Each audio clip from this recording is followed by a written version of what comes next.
Welcome in to the NYMD podcast, end of year Christmas edition. Yeah. How's your Christmas, man? Christmas was cool, man. It was good, man. Kevin Hurd and Brian Sherrard joining you here on our last podcast of the year. Man. Of the year, man. Crazy. It goes by so fast. Yeah, it's crazy, man. But this is it for 2019, man. And 2020, here we come. The year of perfect vision, man. The year of perfect vision? Yeah. What do you mean? 2020 is like perfect vision. Oh, gosh. Man, what's wrong with me today? I know it's early, right? So you should be awake. I should be all right. You should be awake. Good gracious. I don't know what happened there, Herb. But yeah, the year of perfect vision. Hopefully the year of the Ravens, 2020. I would call it the year of the NYMD podcast. All right, that's cool. I'll take that. I'll go with that. But we'll see. Yeah. We'll see. But how was your Christmas, man? It was awesome. That's good. That, as both of us, that's saying getting up there in age, kids are getting older, things of that nature. And it's awesome just having the whole family together. Exactly. Everybody wearing pajamas. Yeah. All day. I go to the store with pajamas. Yeah. I cook with the pajamas. Okay. Everything's Christmas pajamas. And that just makes me happy for some reason. Okay. The only day of the year where I get to just be in pajamas. Oh, okay. So I look forward to it. It's just a tradition that I started a couple years ago. Unlike any other. And luckily, the family goes along with it. So I love just everybody just chilling in pajamas. Oh, okay. I don't know. This is just part of the whole Christmas day to me now. Okay. Along with Christmas Story. I was about to say, did you get your Christmas story in? Well, yeah, of course. Of course. It's on from like midnight till all day. So you get bits and pieces of it. And then I tune into the Disney parade. Yeah, we don't did really that. pay attention to it. Yeah, it's kind of, it's not really that great. It's never like awesome. So here's a Christmas story discovery, okay? Okay. All right, and you may be like, really? You didn't know this? All right, so it comes on 2 channels, right? Yes. TNT and TBS, right? Mm-hmm. So I think we got up around 8 or 9 to do gifts and stuff like that. So I turned on TNT and I was like, oh man, it's halfway through already. But then I turned on TBS and it was started right at the beginning. So I was like, all right, cool. So now I know I can catch it. You know what I'm saying? That they don't play at the same times on both channels. So if do you get what I'm saying? I get it, but you didn't know that. I didn't know. So I was so happy. I was like, darn it, I already missed half of it. Now I got to watch this and start from the beginning. But no, I went to TBS, bam, right at the beginning. Yeah, they stagger. Didn't know that. Yeah, just for people like you. Exactly. You want to watch it to that part. His tongue's already stuck to the pole. I got to see it from the beginning. Yeah. Now, It's a Wonderful Life. Did you get that in? Of course. Okay. That was the night before. I have to. See, here's the thing, right? I like It's a Wonderful Life. I don't mind the 3 hours. Like, the family, they like it, but they don't like the first 2 hours, pretty much. Why? Because It's a Wonderful Life really doesn't get into the plot until, the last hour, the last half hour of the movie. Yeah, but you kind of see where it's headed towards. Yeah, you got to know what the setup is. But yeah, the action. Yeah, is when he gets taken out and he just wasn't born and the whole Clarence and Clarence comes. So yeah, that's when everything gets juicy. So right. So yeah, no, I understand. Zuzu's pedals, man. Yeah, Zuzu. Yeah, when he comes home, he's just lost it that day. Yo, yeah, and he started yelling at his kids and stuff. You know what I thought about when I was watching that movie for the first time? What's that? Like, this could be the first movie about mental health. Interesting. Think about what he went through that whole day. Yeah. Like, he lost it on his Uncle Billy. Yeah. He was just like, you crazy old fool. Yeah. Like, you know what this means? Yeah. Like, scandal. Yeah. Jail. And, I mean, of course he had a right to be living. Yeah. He lost it. Right. Plus he yells at the teachers. The teacher. Well, when he got home. That's when he got home. And he yells at, oh God. It was just so uncharacteristic of him because you see him in this. Yeah. Said, why is she playing that song over and over again? Right. And what do you need me to spell? And what's wrong with her? And he goes upstairs and sees Zuzu, hides the pedals in his pocket. And the teacher calls. And I'm like, what's wrong with you? Sending my kid home half naked. Yo. What do you call her? Old bat or something like that? He's like, you rusty old coot. Yeah. He's just. Oh, stupid, dumb. And then, of course, the husband gets on the phone. Right. What? Oh, I'm man enough for you anytime you want. Right. Like, dang, man. But you're right. He did lose it, man. He was about to commit suicide. Lost, yeah. You know, but and I never even equated that. It was just a movie to me. Yeah. But then I was like, you know what? That happens to people a lot. Yeah, man. Yeah. And you don't like what they're going through, and you don't see it. And back then, especially back then, even now though, people ignore it. People don't see what somebody's going through. Yeah. So it just, not to go from this to what I'm from, to make it all serious and stuff. It's a whole different type of podcast. Exactly, right. But it really got. I was like, wow. Yeah. Holy crap! You know what I mean? It really shocked me that I paid attention to that. Noticed that that's a good was point. part of it. Yeah. Right. And y'all, your mental health is important no matter who you are. Yep. So. Yep. And of course, all I need is, you know what I didn't watch? What's that? Alf. Darn it. I saw bits and pieces, and because it was on probably Hallmark channel or something. I don't know, one of those channels all day. But I turned over to it. I saw it, but I forgot to really watch the whole, because I got the Charlie Brown, I got It's a Wonderful Life, and I got A Christmas Story. So those are my top three. But I need Elf. Wait up, you don't rock Home Alone during Christmas? No, you don't like Home Alone? It's okay. Oh my gosh! I mean, I like the main character's name, but I mean, other than that, it's not okay. Hurt. It's just not. That's not my movie. It's not. Okay. It's not a Christmas movie to me either. But, you know what I didn't? Unlike Die Hard, which I did not see. By the way, they had a Die Hard marathon, which was even better. Really? Yeah, for Christmas. On what channel? Well, there's so many channels now. It's like Pop TV or something. Nah. Yeah, it's like 1 billion channels. Okay. I didn't get to see Rudolph this season. I looked for it, but I guess how I just kept. I don't know, man. I just kept on missing it. But yeah, no Rudolph. You know who else had no Rudolph this year? No. That would be the Pittsburgh Steelers, because Rudolph got knocked. Rudolph. Yeah, my man got knocked out of the game again. Hurt. Well, actually, Duck got knocked out. Yeah. Then Rudolph came in and he got knocked out. Then Duck came back. So Duck. Yeah. The thing, and by the way, B was just showing me this dude came to the game with his Duck jersey with a duck head, right? Yeah. So then, not only did he have this duck head, so then once Duck got pinched or hurt or whatever, then he changed his whole jersey to a Mason Rudolph jersey and had a Rudolph head. That was hilarious. And red nose and everything. That was hilarious. That was the fun. Dude. Yeah, I had, and you had to bring all that through security. So more power to that guy. Yeah, that was funny. So, what did you think of last week's NFL games? They were. It's funny. The worst teams had the best games. Like the most exciting games, at least to me, to watch. Yeah, that's true, because you had Redskins and the Giants. Yep, that was a great game. It was an overtime game in Cincinnati and the Dolphins. And then the Dolphins. That was crazy. I'm like, what am I watching? They both went to overtime. Yeah. So who's tanking, Hurt? I know, right? Well, the Dolphins were now in fifth. Yeah. Fifth bottom, I should say, not fifth place. And they're not getting the number one pick. No, but you know what? They're still going to get Tua, though. If they want to. Right. I don't know if I would draft Tua at this point. You know what? I don't think I would, honestly. But he's injury prone, man. Not even the ankles, but that hip injury to me is bothersome. Yeah. Plus, he's always hurt, man. Every year he's getting nicked up. He's always got some type of injury. He's got 2 ankle surgeries and a hip surgery. Yeah. In the 3 years he's been there. Yeah. That's a lot. That's a lot, man. So I'm still amazed, man.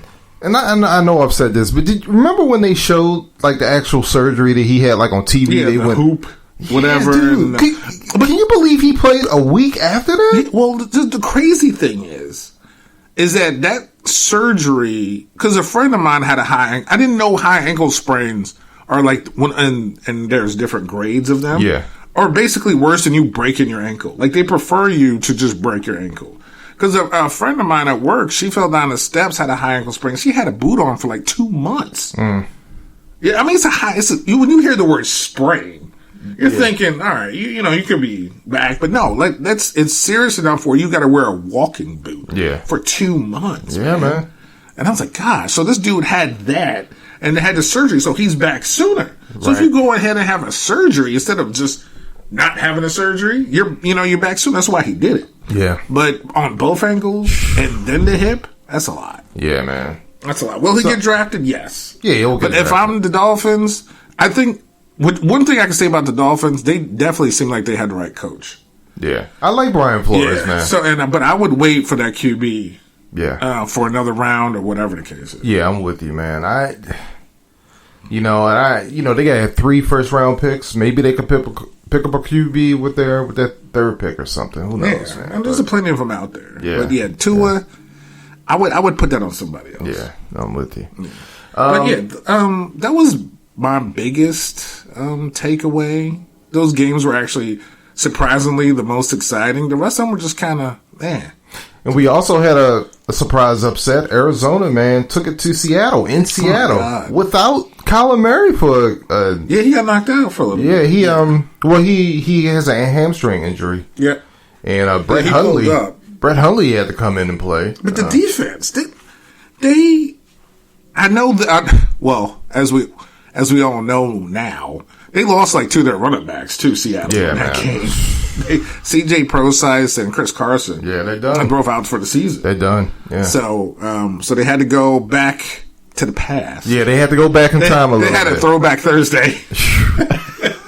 And they brought back beast mode, man. Yeah, man. Who else is out there? I mean, I think they signed someone else. Yeah, Turbin, who was also on their team a couple years ago. So it's, man, but that game with Russell, I don't know what defense the Cardinals had, but man, they shut them out. I mean, they didn't shut them out, but they really stifled them, like you said, in Seattle. Yeah. I mean, they were moving the ball on that defense. Yeah, Kyler was moving the ball against them too, and even when he got hurt, Brett Hundley was moving the ball against them. Yeah. And by the way, where's what's his name, Johnson? Does he even play on that team anymore? Dude. It's the Kenyon Drake show, dog. Yeah, Kenyon Drake, man, he was doing his thing again, man. Too much. No, not too much. No, he needed to calm down. He didn't do too much. Shoot, I needed another couple touchdowns or something, man. 2 weeks ago, he went crazy. Yeah, he had 4 touchdowns. I could have really used that again on Sunday. No, that's all right. No, but you got me, man. Hey, well, I mean, again, fantasy football is week 16 of the championship games. Right. So we both had finals in 2 different leagues against each other, and Brian won 1 and I won 1. Yep. So I mean that's how the podcast works. Exactly. Yeah, equal opportunity. Championships. Exactly. So you got a chip, I got a chip. It's what we do here at the NYMD podcast. So I sit on the Iron Throne. Yes, you do. A game of end zones, and you. I'm on top of the empire. Yeah. So it's what it is. Yeah. So that's good. And you know what? Just like the regular Game of Thrones, the game of end zones didn't end like I wanted. And I was okay with it. So, exactly. So real life goes right into fantasy football. Oh man, that's funny, man. That's pretty funny. So, but it was a crazy week. New Orleans beating Tennessee. That was still a good game for the most part. I think Derrick Henry got hurt a little. Yeah. So what happened to him? Like, he had an injury a week before. Okay. So they kind of took him out just so he could be healthy. But I think it's a leg issue. Is he playing this week? Because they have to win this week. Yeah, I think he is playing this week, but I don't know if he's at 100%. Okay. So, what else surprised me? I'm sorry. Dallas and Philly. I forgot about that game. Now let's see. Both of us picked Dallas. Yes. Even though I didn't want to. Right. Of course. But, because I said, you gotta have to win this game, and guess what? They didn't. Did they even score a touchdown that game? I don't think they scored a touchdown. I'm not sure. Yeah, I don't think they did, man. Yeah, I'm not sure. It was a bunch of field goals, right? Yeah.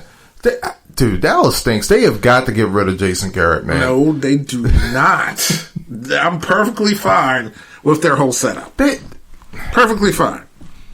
But you know what? You're in good shape because as long as Jerry stays the GM, their team's not going to go anywhere, man. Not go anywhere. So I'm perfectly happy with it. Yeah, man.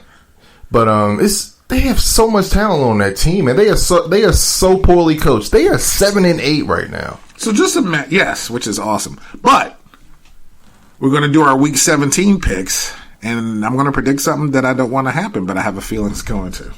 And I don't know where you're going. So okay, yeah, that's good. That's good. All right. But last week, Week 16 picks, you actually won. Yeah, it's about time, man. Yeah. This is the first time since I've actually been keeping track of who now, the only reason that you won is because I went against my boy Aaron Rodgers, who ended up winning anyway because he's Aaron Rodgers. Yes.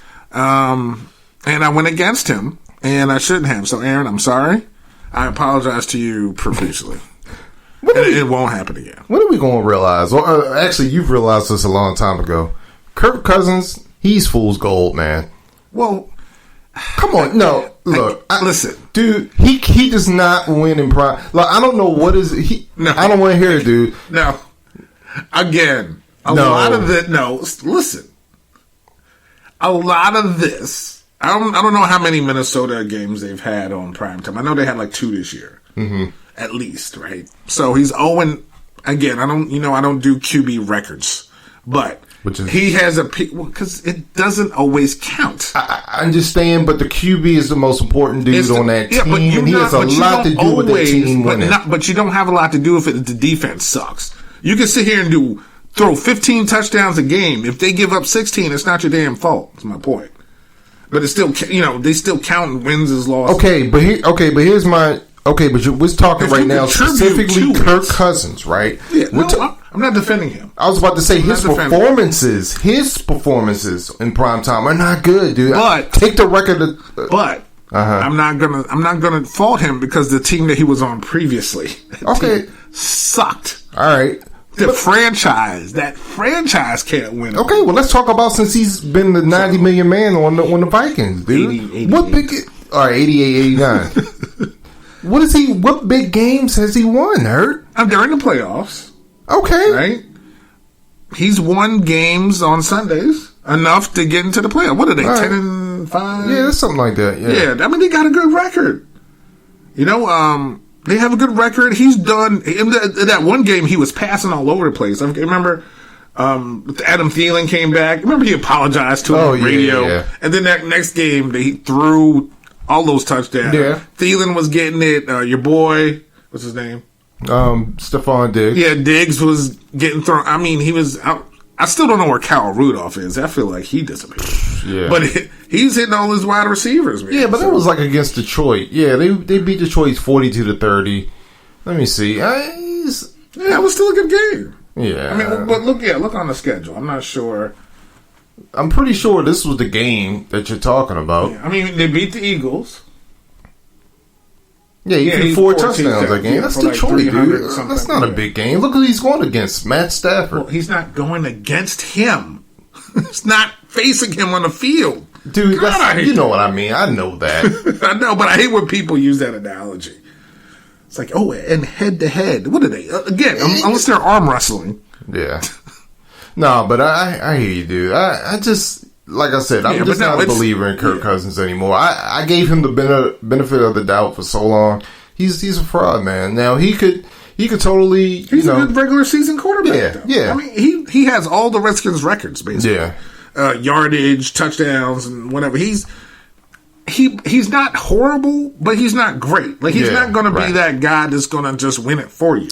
Yeah. But if you have a good defense. He's not going to Jameis the game away. Yeah, and I think he needs a running game too. Oh yeah, of course. That's why it's worked this season. Yeah, because Dalvin, until this past week, he was healthy, and if they get him back healthy, they'll be fine. Yeah, but they're in the playoffs, so congrats to them. Yeah, good for them, man. Yeah. Any other games surprise you, shock you? No. Everything was as we called. Like I said, the Giants-Washington game was fun. San Francisco. We knew we were going to win, even though the game was a little bit closer. But they eliminated the Rams. The Rams aren't going to the playoffs. New England beat Buffalo because we're going to beat Buffalo. Even though that game was tight for a little bit. Yeah, but we just Buffalo wasn't going to win that game. Yeah, exactly. So everything. I think I picked Pittsburgh, but they went through like 5 quarterbacks. Yeah, we both. Actually, I picked the Jets. You picked Pittsburgh. Yeah, that's what I said. I picked Pittsburgh. My bad. They went through a couple of quarterback changes, and Hines Ward got his Gatorade bath. Yeah. So, all right, let's go on to Week 17. Yeah, man. Let's get these. It's not out a the bunch way. of big games here, but some of them do have playoff. What's the word I'm looking for? Dang, now I can't think of it. Yeah, playoff. Man, what is that? What's the word? I can't think of it. It starts with a C, and I can't think of it. Yeah, I can't think of it either. Wow, But while okay. you're thinking of it, real quick, one thing you didn't mention is that the Ravens locked up the number 1 seed last week. That's true. Beating Cleveland, so Yeah. play out the Super Bowls. The road to the Super Bowl actually comes through Baltimore. And And Lamar took another big hit that game. yeah, Somebody needs to. Well, you know what? My fantasy season's over, so I don't care. Oh, as much. yeah. But he cannot take those. This is like 2 weeks in a row. Well, on that hit, he pointed to his tight end to block the guy, but the guy didn't block the right guy, so he got hit. But even still, you already had the first down. Just go out of bounds, Lamar. Yeah. But but number 1 seed, so everything goes to the big ATM. yeah, man. So How do that's you feel kind of about cool. that? Oh, dude, this is awesome. You got to come to the bank. You want to get to the Super Bowl, you got to come to the bank. Bottom line. So, And I feel like there's one team out there that can beat you. one. Just one. I feel like there are 5 teams that can beat us. No, I'm always nervous, dude. I know. I don't think none of these games are going to be easy. I'll be the voice of reason here. There's one team that can beat you. The Kansas City Chiefs. That's it. Only because, their defense has gotten a tad bit a lot better. Yeah. But they have Mahomes. And they have weapons everywhere. Yeah. And they're the only team that can come up with something. And that's it. What about the Patriots, dude? Don't count out the Patriots, man. I am. I'm sorry. I'm counting them out because they're not the same offensive No, they're team. not. But I'm not, like, the Patriots don't scare me as much as the Chiefs, but at the end of the day, it's still Bill Belichick and Tom Brady. He could come up with a scheme. Defensively, they could maybe hold Baltimore back, but unless Baltimore falls the hell asleep, there's no one on that offense that should kill them. Okay, Edelman's going to be Edelman. If you keep everyone else and contain them, he can't get the ball every play. Yeah. So honestly, I'm not. Yeah. Sorry. To me, that's the key. Just contain Edelman and take your chances with everybody else. And then all he's going to do is throw his running backs. Yeah. So. Yeah. So. All right, man. Let's do these Week 17 picks, man. Because let's start with Tennessee at Houston. I think Houston locked up the division, right? So Houston, yes, they've locked up the division. The best they can do, I think they could still get Can they get a number 2? No, New England's got 2. So No. Well, they beat No. New England has not locked up the 2 because Kansas City and the Texans have both beat New England. Yes. So that's true. So if Kansas City and New England lose and the Texans win, I think they get the number 2 seed. Okay. I think. But it's highly unlikely that's going to... Yeah, because they only have 12 wins. Yeah. Yep. So, yeah, the number 2 seed is still up to grasp between those two. I don't know who would... Now, if they all go 12-4, I don't know who would have the tiebreaker since it's a 3-way tie. But I know New England wouldn't have it because they lost both those teams. Yeah. So, yeah, they still have something to play for. So, we'll see. Yeah, so Tennessee at Houston. Tennessee is currently in the driver's seat due to strength of record. Okay. For the 6th playoff spot. Which was weird because Pittsburgh was in that spot and everybody lost. Yep, and they dropped out. But it's strength of record. Strength of... I don't know. Because they didn't play each other. Oh, They didn't play each other during the season. So I guess the strength of your opponents. Okay, gotcha. Since the Bengals and stuff are there, it's a very... soft. Yeah. Besides the Ravens, it's a very soft division. So, yeah, strength of record. Okay. All right. So I'm picking Houston because they have something to play for as well. I know your boy Tannehill's there. I know it's at Houston, and Houston can lay some. We all know that Broncos game; they can lay some duds on you. Yeah. But they have to be prepared for this playoff run, and they're playing at home. And I know Tennessee's going to come out and play hard, but I believe that Houston's going to win this game. I'm going the opposite. I keep picking Tennessee. I've picked them 3 weeks in a row, so I'm going to go with Tennessee, man. Okay. Because this is the absolute must win for them. I mean, they got to win. Yeah. So, but I feel like Houston has to win too. If they got a chance for that number 2. No, but they don't have to win. They're in the playoffs. Yes, but they want that bye week. Yeah. Everybody wants that bye week. Right. So, not saying New England's going to lose. Who's New England playing? Miami or something? Yeah. Okay, Exactly. so. I'm saying, yeah, maybe not. So maybe Tennessee might win this game. But, you play your starters and see what happens. All right. But I'll just still stick with Houston. Okay. San Francisco at Seattle. All right. Who you got hurt? Well, this is a crazy game. Really? Yeah, because if Seattle wins, they would have swept San Francisco. Yes. San Francisco goes from a number 2 seed to a number 5. That's crazy. And they go on the road to play like Philly or Dallas. Yes. Which is insane. Yes. Yeah, this is a crazy game. Beast mode. I don't even know what kind of shape this dude is in. I don't know what's going on. I just have this weird feeling Seattle's going to win? that Seattle's going to win. Really? I want them to win. I don't know. I just have a feeling Seattle's going to win. All right. I agree to disagree. I just think Seattle's too beat up right now, and I am going with the Niners. Yeah, no, Seattle is beat up though. But it's one of those weird games. Like last week with Arizona and Seattle. It's just one of those weird that's games. what I'm saying. Yeah. If Arizona could beat them at home. Yeah. I don't want to ruin that. So I'm going to go Pittsburgh and Dallas. Pittsburgh and Baltimore here. Because I got to go with my surprises at the end. All right. So Pittsburgh's playing at Dallas. Pittsburgh, again, they need this game. Yes. I think Duck is starting. Yes. Baltimore is resting their starters. Lamar, at least. Lamar, Mark Ingram. Yeah, because, he's hurt. Yeah. So they need him to be healthy. A bunch of guys. Earl Thomas is out. Earl Thomas. So, yeah, they're playing backups. So, RG3 will be out there. Yes. Of course, it's at Baltimore. Pittsburgh needs this game. I think Pittsburgh wins this game by like a field goal, something crazy. And to me, they end up getting in the playoffs. Wow. Man, we just disagree a lot today, man. It's about time. The crazy thing is I've been going against Baltimore, on a lot of my picks this season. Yes, you have. This game, I actually think they're going to win, even with the backups, man. So, well, they're motivated to. It's a rivalry. Yes. So they're motivated to beat them, to keep them out of the playoffs. So, again, all the ones that you're picking, I totally get. Like, there's not like this huge disagreement.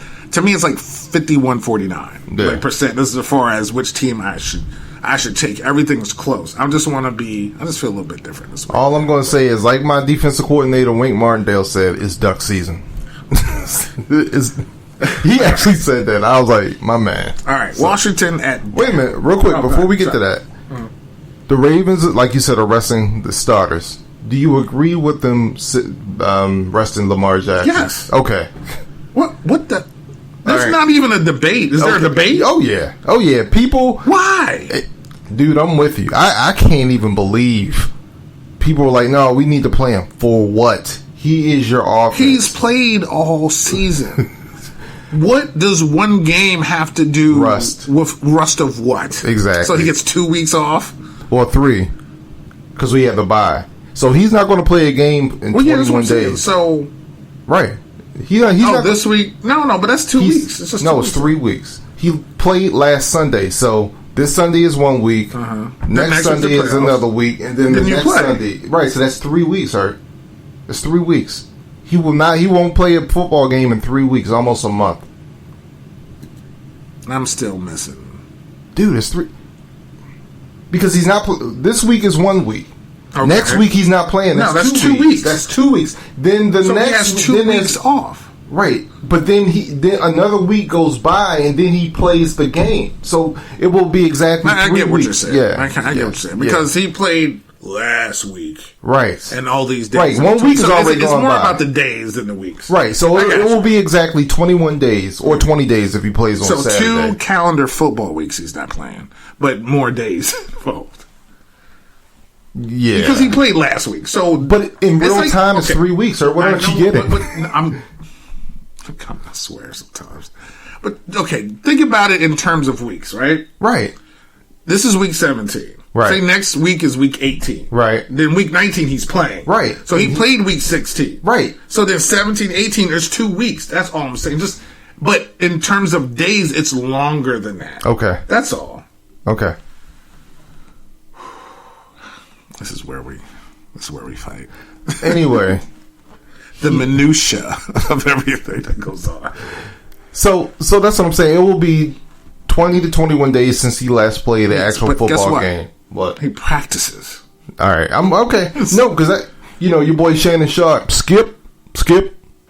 He needs to be out there playing. No, what? Shannon? He's been great all season. Yeah, no, Shannon. But Shannon is, because he played on Broncos teams that locked up bye weeks. And he said, when we rested people, we didn't come, we came out a little rusty or whatever. My thing is, I understand that, but you have a running quarterback. Yeah, exactly. And unless you're just going to have a game plan where he's handing off the whole time. Exactly. I'm not putting him in harm's way in the game, especially against the Steelers. It's Steelers, man, who lead in sacks. Any other team and a rivalry game, exactly that they rivalry that they have to win, and this is a game they have to win. Yes, they're desperate. I'm not putting them out there to get hit. Yep. I'm sorry. Yep. I'm just not. And he's going to be in practice. Yep. So I'm treating it as if it's like he has an injury. He just needs to get better. Yeah. That's it. To me, I would rather chance Lamar being rusty for a quarter of the game than him being hurt throughout the duration of the playoffs. So, all right. So week 17. All right. What are the other picks we need to do? Washington at Dallas. So another rivalry game, as you call it.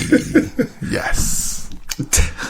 Dallas is you're not picking horrible. You're not picking the Redskins, dude. Is horrible. Oh my god. They're playing at home. They got beat by Philly.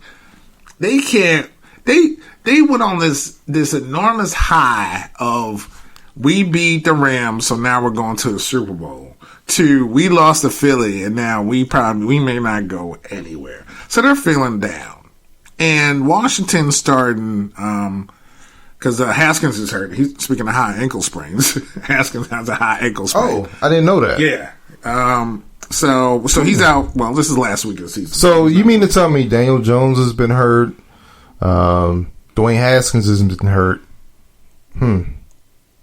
Lamar Jackson, he's never missed a start, but all everybody keeps talking about is this sustainable? Well, those are 2 rookies. What they got hurt? Rookie. Well, damn it! If he keeps getting those hits like he did last week, that one hit, he doesn't need to get Sam hurt. Darnold's been hurt. Oh, Baker has not been hurt. Josh Allen missed. Yeah, Baker. Josh Allen's been hurt. Wait, hold on. Like Baker is like their first quarterback since 2000 or something to start all 16 games. Damn, really? It's like it's been, when you think about it, that's true. Yeah, they've always gone through all these seasons where all their quarterbacks get hurt. Wow. You remember Tim Couch's, RG3's, Spurgeon wins. Wow. And all those people. Jason Campbell. Yeah, exactly. All those people got hurt on a consistent basis. Wow. So, yeah, he's like the first quarterback in a minute for Cleveland to start all 16 games. Didn't know that. Wow. Good job, Baker, man. Good job, Cleveland. Yeah, you know what? You've been at home, as you call your home, all those 8 weeks, man. Good job. But, who's starting for Washington? What's his name? Case Keenum? Thank you. Case Keenum. Consistent quarterback is going to come in there, and Dallas is going to win this game. Oh, I was about to say hurt. I hate Dallas. They got to. And I know we said this last week. But they have to win this game, dude. It's at home. Against the 4-12? I mean, the 4-11 Redskins? Oh, 3. I think we have 3. Yeah, I think you're right. Yeah. So they have to win, man. But if they don't, it's going to be so good. It's going to be great. I hate Dallas now, and it's awesome. It's awesome. And this is the whole thing. And this is, okay, let me finish this and we'll go around there. So Philadelphia at the Giants. Philly, they win this game. They win the division. Right. That's as simple as that. They win this game, they win the division, they get a home playoff game next week. But they're going to lose. Wow. Danny Dimes is going to come in there, and Philly has no one playing. I don't know who's out. Zach Ertz, I think, is there. He's done. No, he's playing, I think. No, he's out. Is he out? Playing? Yeah. He is out. He is out. So he's out. Yeah, that also messed me up. They have no wide receivers. Yeah. I mean, unless Freddie Mitchell comes back. The people's champ. These hands. I want to thank God for these hands. Gosh. I just and I said this and I tweeted it out. If you follow us on Twitter at NYMD Podcast, I tweeted this out last week. I said, this is all a setup for me. This is all set up for me. That Dallas is going to lose to Philly, but then Philly is going to lose to the Giants. I just feel it. I don't want it. I don't need it, but I feel that that's going to happen. Well, if that's the case, then Seattle, please win. Please win. Because I would love nothing more to see San Fran stomp all over Dallas at home. Oh, that'd be great. In the playoffs. That would be. And I'm taking, by the way, I disagree. I'm taking the Giants. So. No, you're taking Philly. Oh, yeah. That's what I meant to say. Philly. So we're opposite on everything. Yeah. Except for Dallas. Except for Dallas. Okay. Yeah, but I just feel it's a setup, man. I know what you mean. It's just too good to be true. It's too good to be true, and Philly's also been fool's gold this season. Yeah, and they've won games that they shouldn't, and they've lost games that they shouldn't lose. But they seem to have gotten their act together lately. A little bit, but they have nobody. And did you really think Dallas was going to win that game in Philly, though? I mean, they should have. Yeah, man. They were horrible, man. And the play calling's terrible. Which is fine. Again, I love every minute of this. Yeah.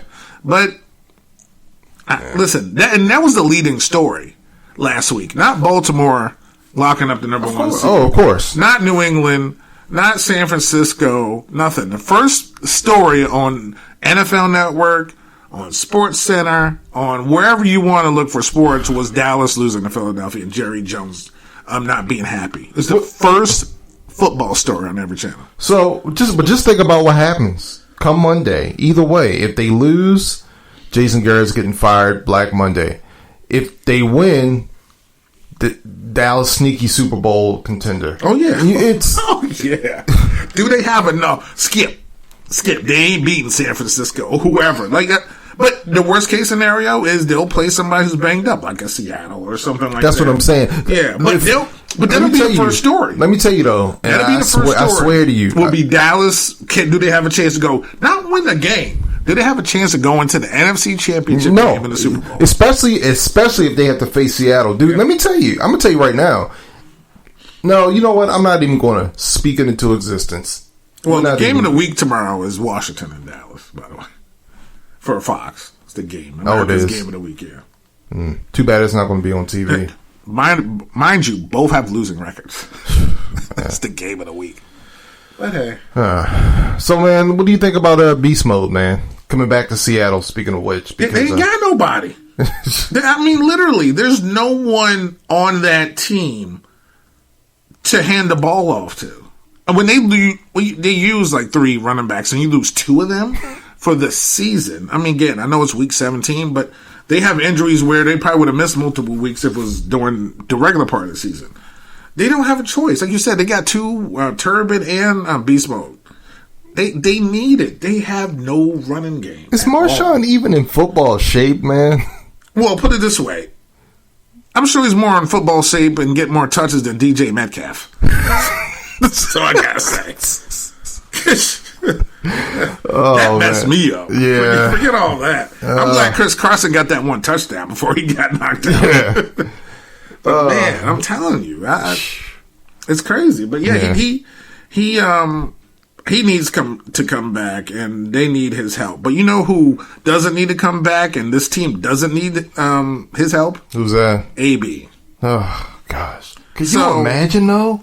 No, I can't, dude. That would be sick. No, that's going to cause a problem. Okay, let me just so in case people don't know, yesterday the Saints brought in Antonio Brown down for just a tryout. They brought in 5 other receivers as well. Oh, they did? Oh, okay. Yes. Now, I didn't know if they had injuries or not, or maybe it's just they just want a deeper bench or something for the playoff. Because again, Michael Thomas is that dude for that team. And you have Ted Ginn, you have the other guy, whose name I will always forget. So they brought him in for a tryout, and for their, as they call it, their due diligence and going through the paces, and they want clarification on this ruling of this season and all this other stuff. But, the Saints want to go all in this season because Drew Brees is only getting older. Even though he's great, their window is closing. Yeah. With him as quarterback. So, in a way, I understand it. You just want to if we have chips out there to play, let's play all the chips.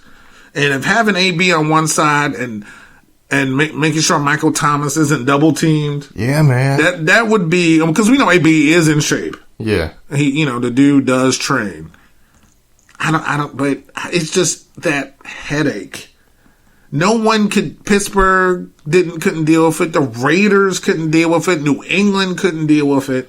Yeah, but here's the thing though. 3 games. That's it. You only need it for 3 games. Did he even last 3 games on any of those teams this season? No, but think about it. You need them for the divisional, the AFC, the NFC championship, and the Super Bowl. That's it. Maybe.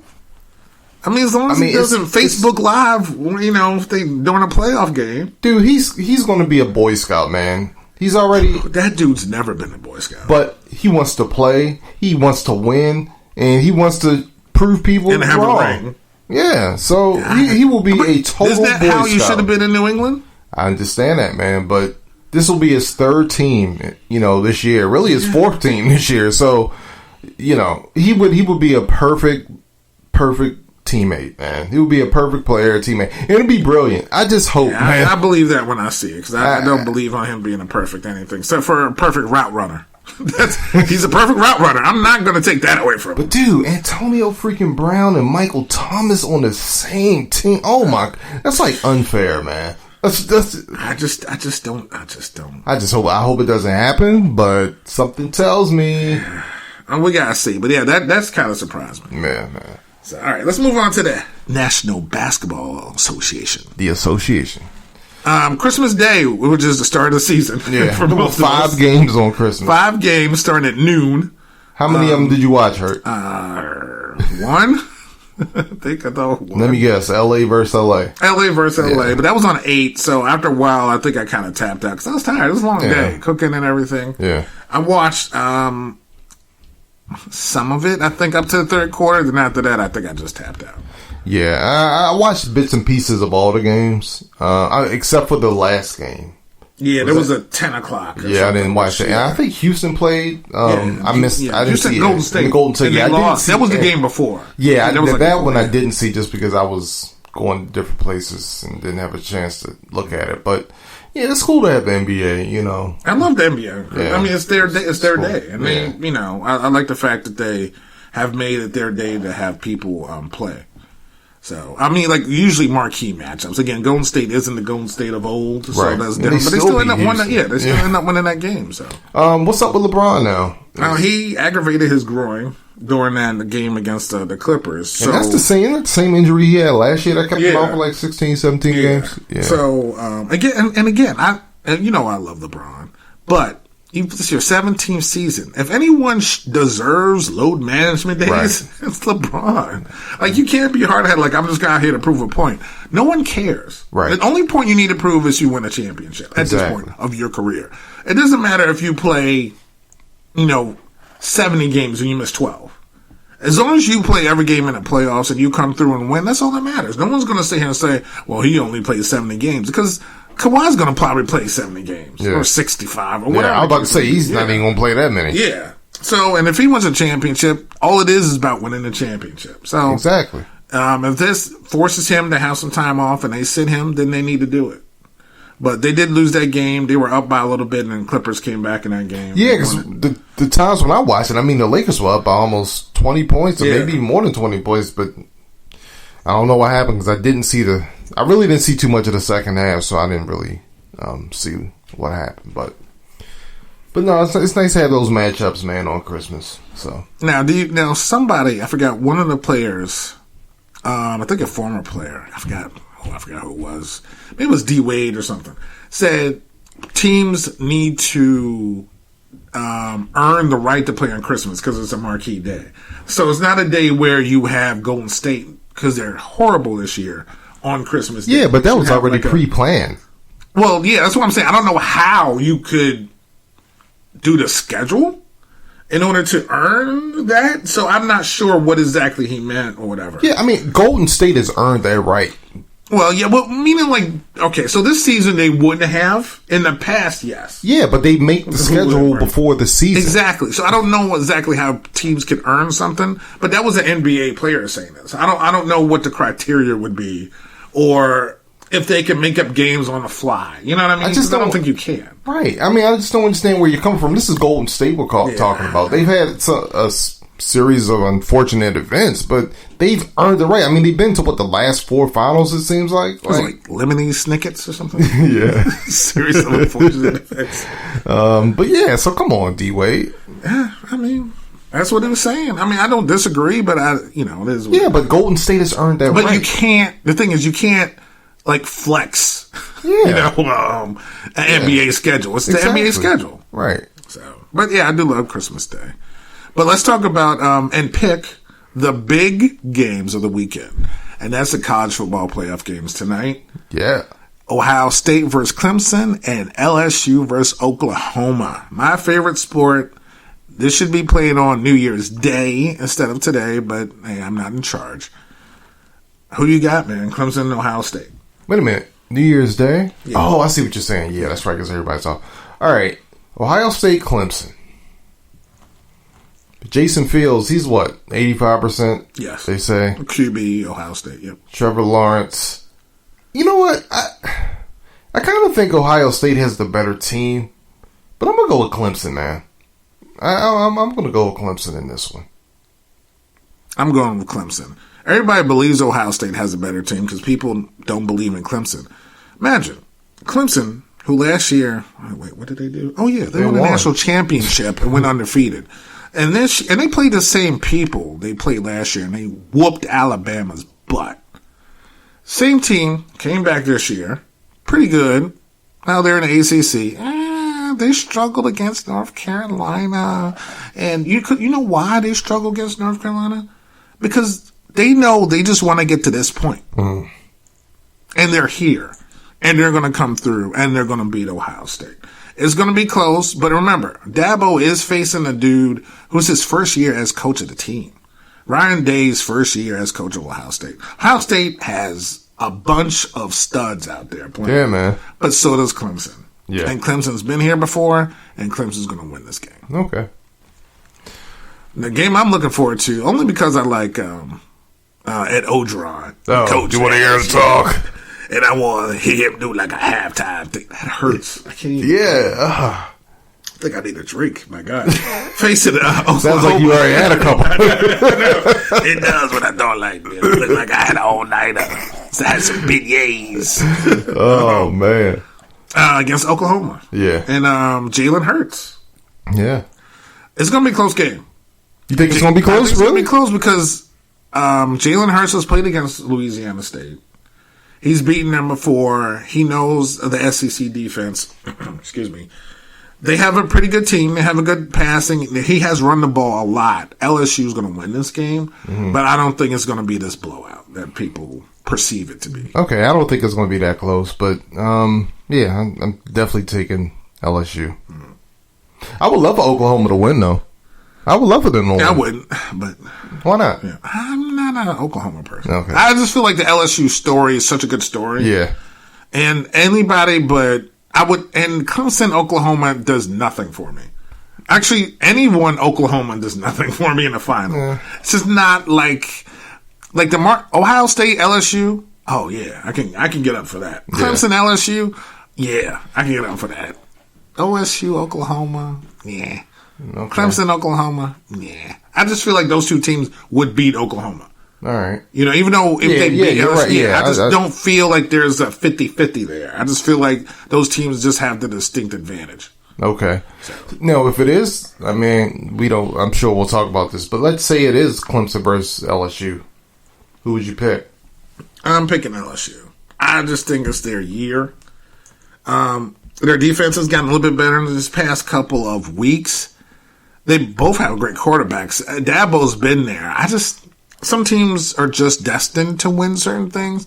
And I just feel like LSU this is their chance. They're going to lose their quarterback. He's going to go to the pros, probably go back home, be drafted by Cincinnati. Yes, exactly.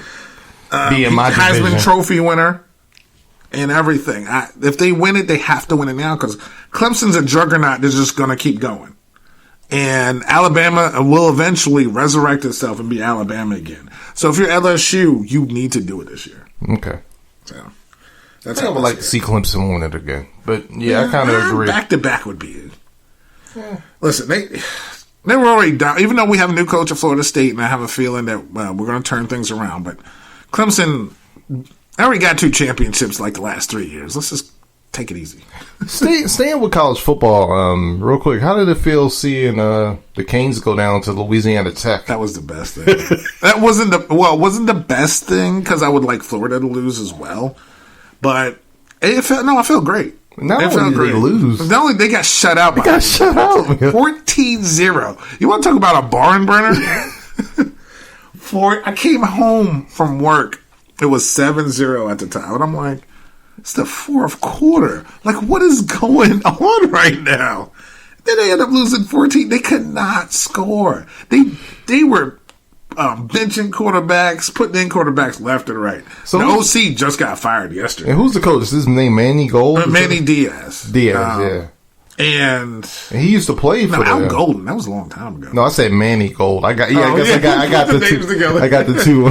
That's funny. But Manny Diaz, he used to play for No, he I think he's a Florida State alum actually. Oh. But yeah, he it's not again, they had a good season this year, even though they were 6-6. They were in contention a little bit, but man, Louisiana Tech 14-0. Yeah, like I said, the OC's out of a job. They fired him this week, but oh man, you can't do that. So is Diaz getting fired? No. This is, I think, it's like his first or second year. They're not going to get rid of him. They're not going to get rid of him. Okay. So no, but yeah, that was pretty cool. All right. Not gonna hate it. Gonna love it. Now, hopefully, Florida lose their bowl game, and I'll be happy. Okay. All right. So we got ours on Tuesday, and I'll be missing it because I'll be at work until I get off and come home and watch it. So I think it's called Weed Eater, Pull On, Emerald Nut, some outer space. All these names of these bowl games Aloha Bowl are ridiculous. Matter of fact, let's have the NY to MD podcast bowl. Yeah, might as well. Everybody else has a name. Yeah. So, but thank you everybody for tuning in to the A side. We're going to go to the B side and have a Star Wars discussion, and also talk about the 100 years of college football, 150 years of college football, and 100 years of the NFL this year as they celebrated anniversaries. But Apple Podcasts, Google Podcasts, iHeartRadio, we are everywhere. Also Facebook, iTunes. Where am I missing? Twitter and IG, and Spreaker and Stitcher apps at NYBNB Podcast, and we'll see you on the B side.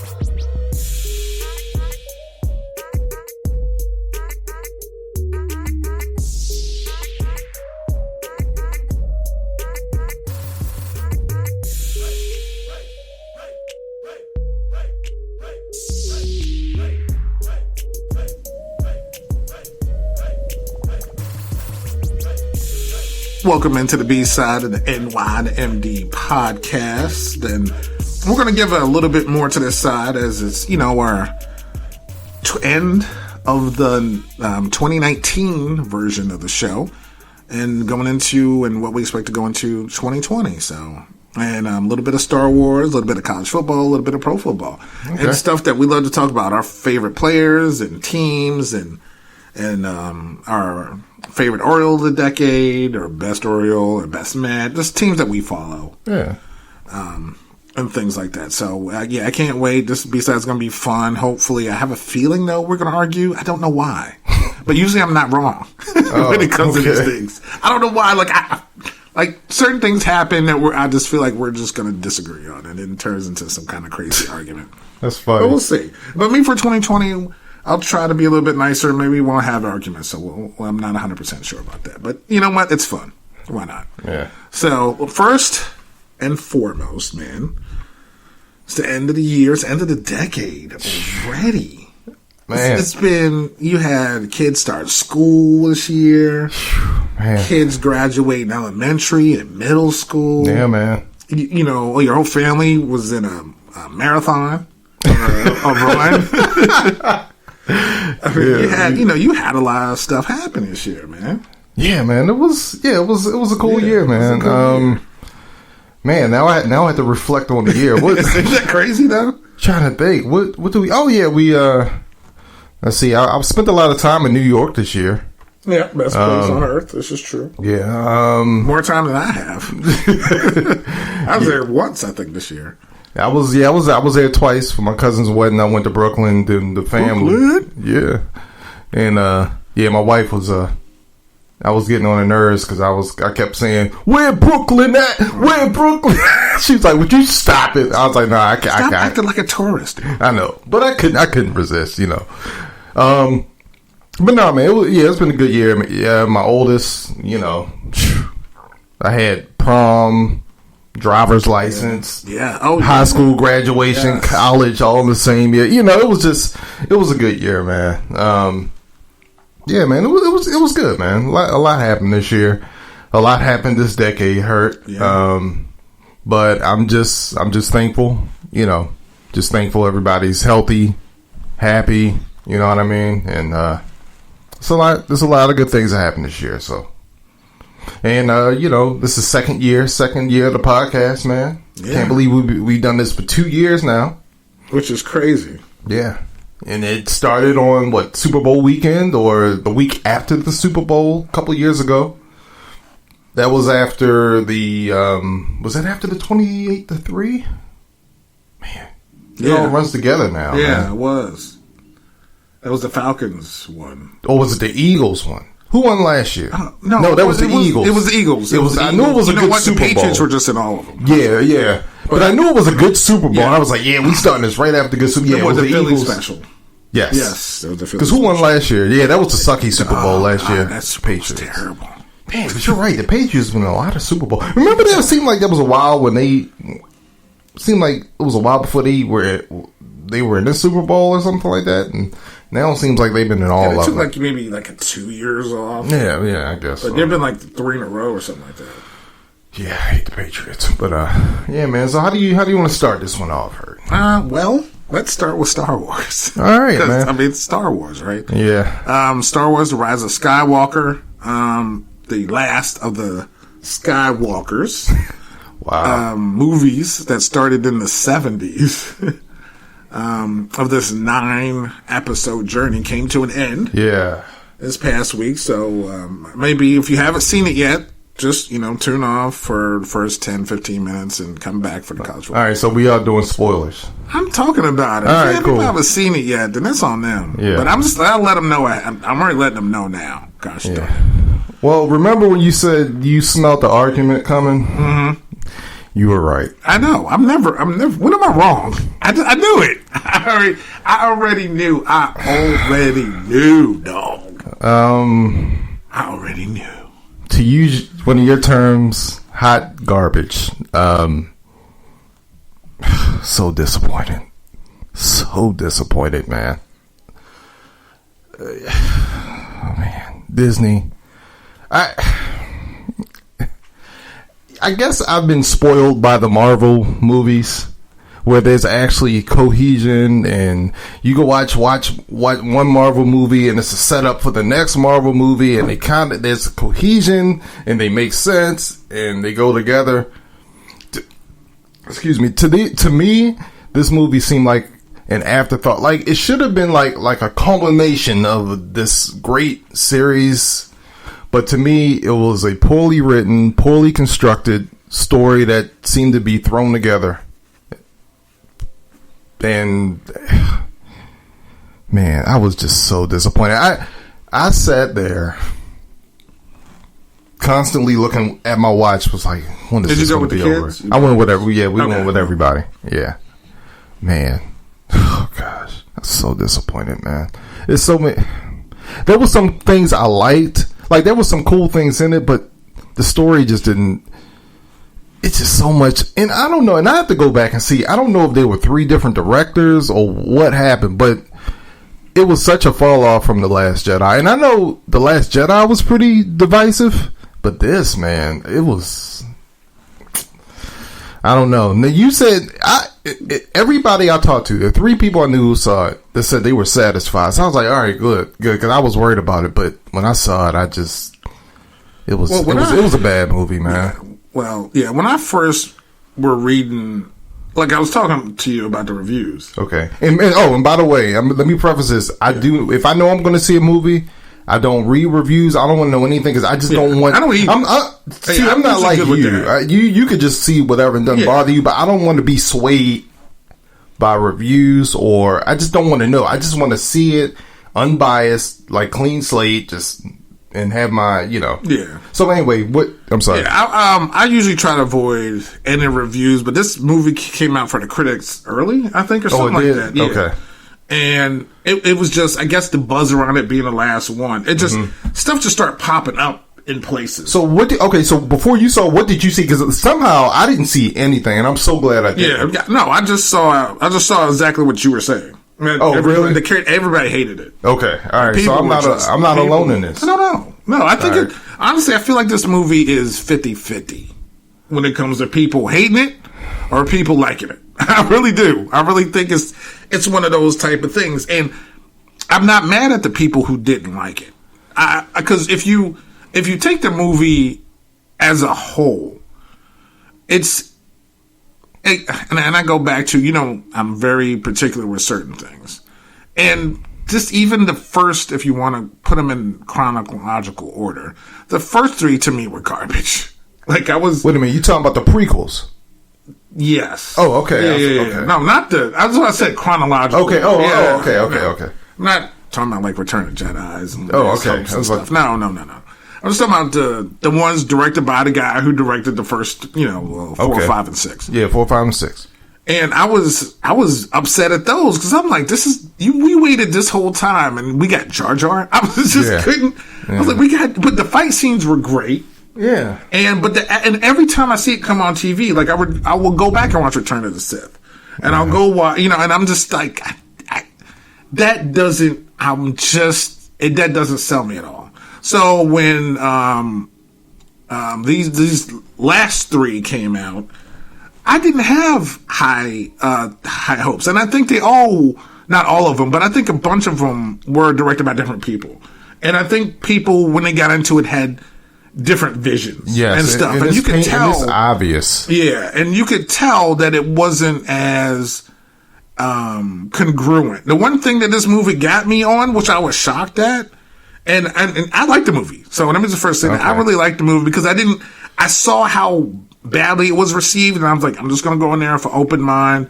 And yes, there's a bunch of stuff in there that doesn't make sense to me.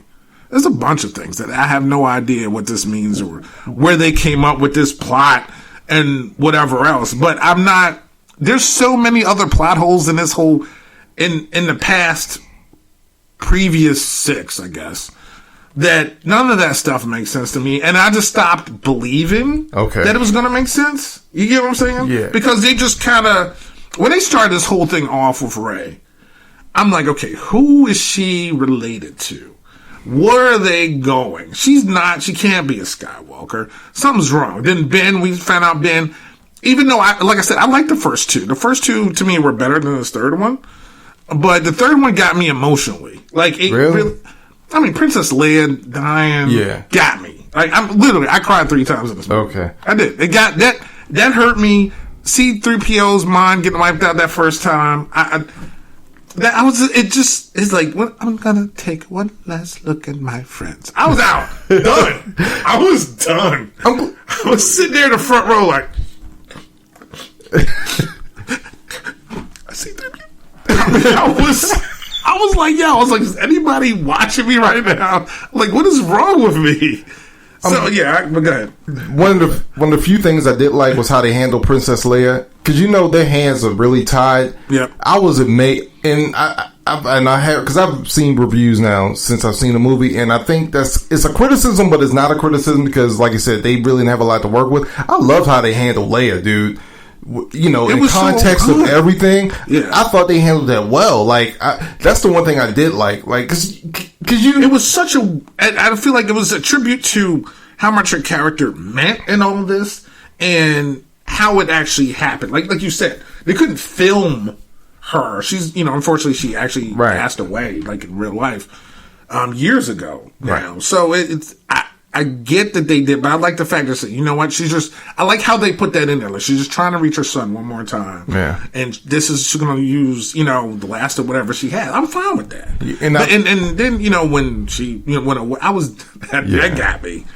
So I was like, yo, I don't know. It got me emotionally. A ton of that stuff movie didn't make sense, but I stopped believing in it making sense because this movie had different people, like directing. That's what I'm saying. You know what I'm saying? So I wasn't. There's. I knew something was going to be wrong. Something, yeah. Or it was going to be off. If you watch The Last Jedi and then go to this, they're like two complete. Like, Last Jedi was supposed to be the setup, but it's people were pissed off about that movie. It's funny because I remember when I first talked to someone about The Last Jedi, I said I thought The Force Awakens was a better movie and a better experience, but I thought The Last Jedi had a better story to it. Yeah. Because I really liked the story they were setting up, and then it doesn't pay off because it's not the same people. You could tell. Huh? It's not the same people. That's what I'm saying. And it's like it takes the story in a total different direction. And what I did, it was just a bad movie. Like, the writing was not good. You had these couple things, right? Couple things. Well, there are a lot of things I didn't like, but just a couple things to point out. First of all, did you really think Chewie was dead, dude? Like, come on, that was dumb. Like, really? Okay, so 1 minute you're with Chewie, he gets captured by stormtroopers or whatever, and then he goes away in some ship that Rey somehow explodes using her power she didn't know she had. And then we're supposed to think that Chewie was on that ship. Like, no, man, there's no way that dude's alive. I mean, dead, man. That whole thing was just so stupid. Like, come on, man.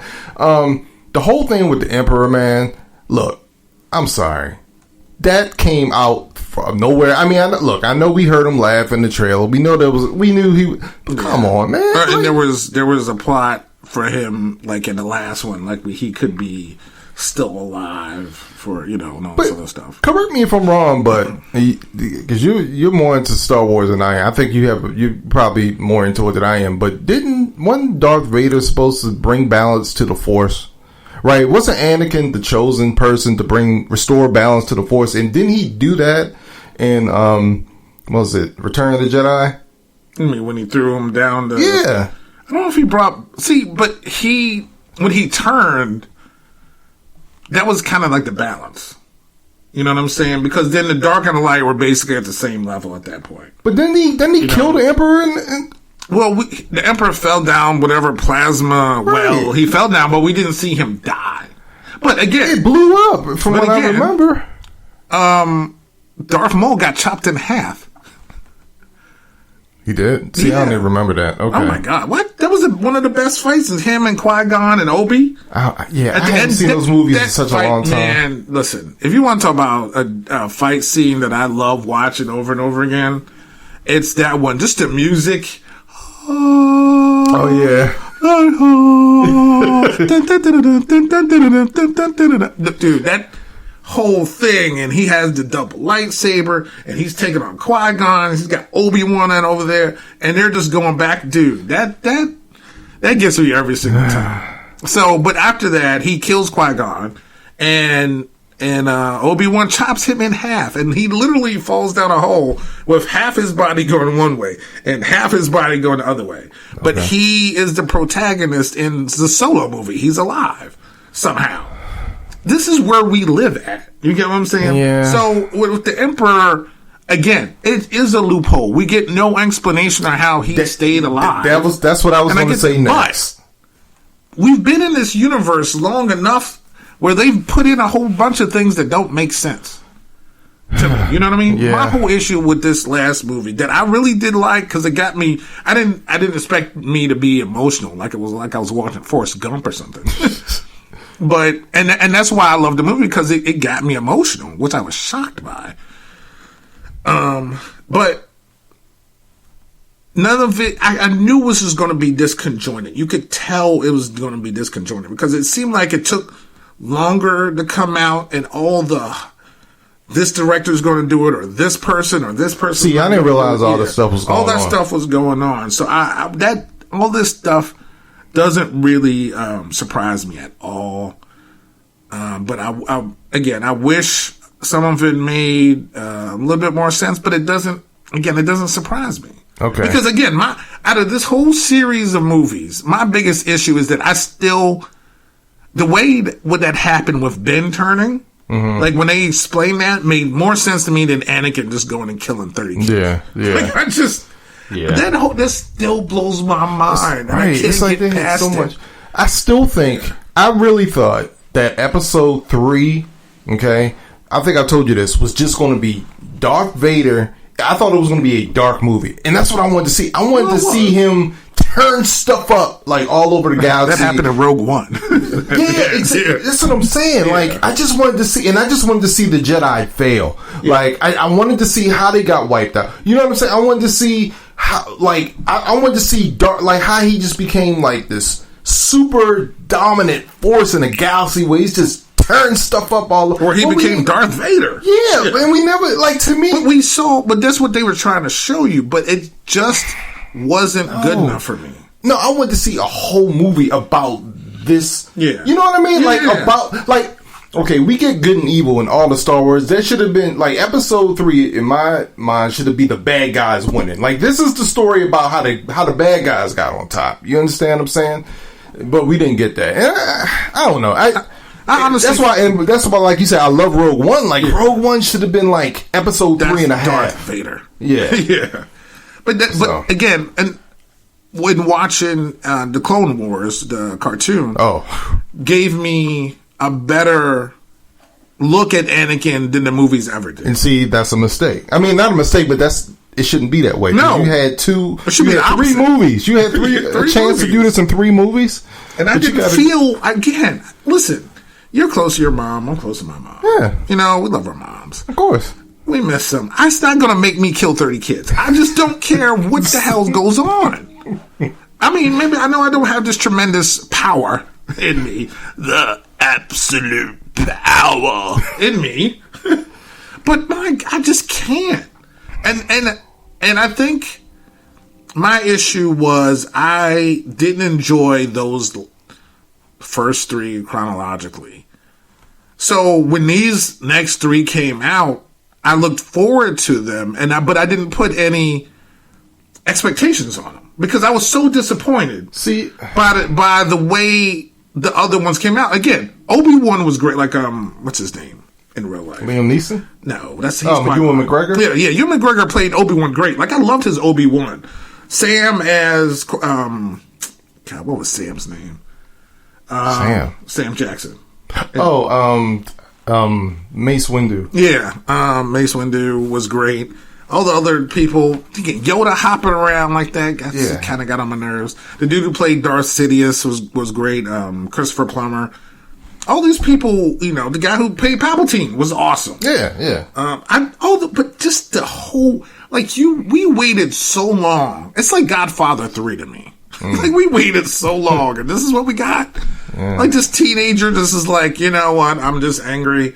Hey, we have to kill him. He's the Sith Lord, but we have to take him in for justice. I'll chop your arm off now, and we kill you, and go take care of the young Jedi. So these little 5-year-olds are like, Master. And he's like, I'll just kill you now. And then all of a sudden I'm mean. What? Yeah. I'm sorry. Like that, after all that, and it came to that, again, the fight scene in that one was good. But, again, this is what I showed you last week. Like, I have your father's lightsaber. He murdered 30 kids with this. You know what I'm saying? Yeah. I amputated his arms and legs. Yeah. That's true. And he nearly burned to death in a fire from the hot lava pits. But, hey, here's the lightsaber. What? I was so disappointed that these next 3 didn't disappoint me because I didn't put anything on them. Okay. Because I was so hurt by freaking Jar Jar and the stupidity of how things were portrayed. Like, I liked... The Phantom Menace to me is the best of the prequels. I liked it except for the whole Jar Jar stuff. But I liked the story. Like, I thought it was the story. I like the little kid. Like, it was better than... I'm not discrediting what's his face who played Anakin. Hayden. That's older. Yeah. Hayden Christensen. I'm like, he's a good actor, but you go with what they give you. Yeah. But I didn't like it. Yeah. I didn't like it. I didn't. Just the whole turn thing. Yeah. I didn't see it. But again, going back to where we were, the Rise of Skywalker. Yes. No, there's no explanation that. Where Palpatine came from. No, he's hooked to this big machine. I think it's been how many years in between? Like 30 or something. This is something like 30 years. So he had enough time to build 9,000 warships. Yeah, dude. With planet-killing cannons on them. And who needs a Death Star? Right. Well, I mean, all the Death Stars got shot down on them. So, you know what? I guess you do need to change that plot. Yeah. Because those big planet things just stop working after a while. They all seem to have a weak point. Yeah, exactly. But, yeah. So, again, when I first saw the reviews, I was still kind of like, man, everybody really hates it. But when I saw the movie and I'm emotional, I knew why I liked it, but I understood if you really wanted to critique the movie, why people would have issues. Yeah, so I'm not upset that... how you saw it, because if you would look, if this was a standalone movie, you'd be like, what? Yeah, it's just, and I feel like even though all these movies are a part of something, like Godfather 2 still stands by itself, even though it's part of the Godfather franchise. You know what I'm saying? It's part 2, but it's its own movie. Yeah. And those movies should be good enough to be on their own as well, without you having to, all right, let me watch these first 2 because I'm lost right now. Yeah. You know what I mean? Like, it needs to be a strong enough movie on its own. It's just a couple things I didn't like also. So, now with the Force, you can resurrect people now? Like, well, no, that was always part of it. Then why didn't Luke bring Darth Vader back? Well, that's more of the dark side of the Force. And, well, you can give your life force. Yoda's done that. You can give your life force to heal people. You can do that. But sometimes, like in certain Jedi or certain people feel like that's not something that they should do. Like if you die, you like that's why they have no emotion. If you die, you die. You know what I mean? But that's on the Sith side. That's something that they do, like, because they're evil. So I was like, then we bring this back to life. Because that's the way they are. All right. But yeah, you could force heal somebody. So yeah, no, I didn't have an issue. Okay. Like, I have more of an issue with the whole Palpatine angle. Yeah, I didn't like the Palpatine thing. Raised his granddaughter. So we saw the mother and father were but the mother and father looked just like anybody else from that planet. Exactly. It just looked like Uncle Ben and what you call it. I was like, he looks like Uncle Ben.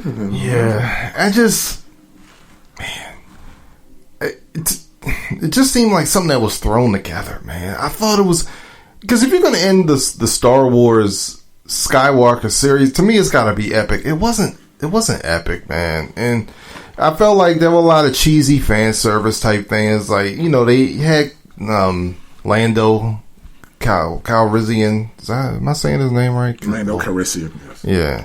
They had him in there. It was cool seeing Billy D. You know what I'm saying? Yeah, I like Lando. Yeah, we got some Cloud City in the house. Yeah, I mean, we got some Ewoks. I guess that was cool. It's just, I don't know, man. I just thought I was just expecting more, but just as a movie itself, it just wasn't a good movie. Like even if you didn't like Jedi, you had some. I mean, if you had problems with The Last Jedi, to me, I felt like it was a good movie, except for one plot point with Rose and Finn, which was meaningless when they went to that casino planet. They went on a wild goose chase for something that didn't even have any meaning, but that whole thing was kind of unnecessary. But I felt like the story was good. I felt like this story, there was really no plot. It was just really, Emperor's back, we gotta get him, the end. I don't know, man.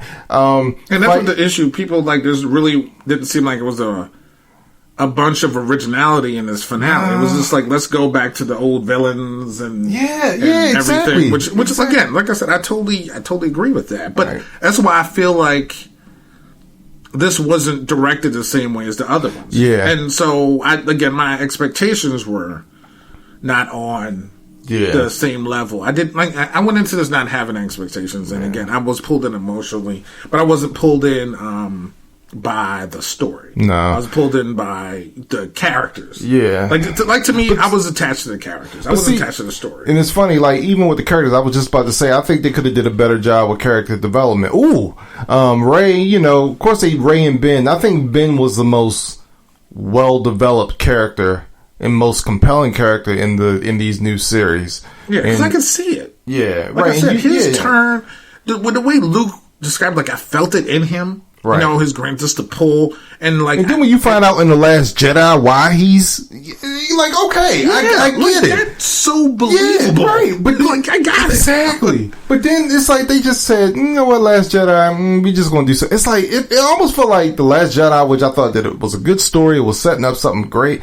They just totally went away from it and just went back to the past, man. But I don't know, but here's one of the best scenes I like in a movie. One of the cool things I did like is when Rey was hearing all the voices from the Jedi. Yeah. That was slick, man, because we hear like a whole bunch of different people. We hear Yoda, we hear Anakin, Qui-Gon. Yo, that was slick. I like that. But I like the last scene in the movie where she takes the two lightsabers and she buries them in the sand. It's almost like a metaphor, like it's over. It's done. The Skywalker saga is done. And that's how it should be. I was like, you know what? What? We got our first orange lightsaber. Oh, yeah. What was... All right, explain that to me. I have no idea. Now, again, in the cartoons, white means like a neutral.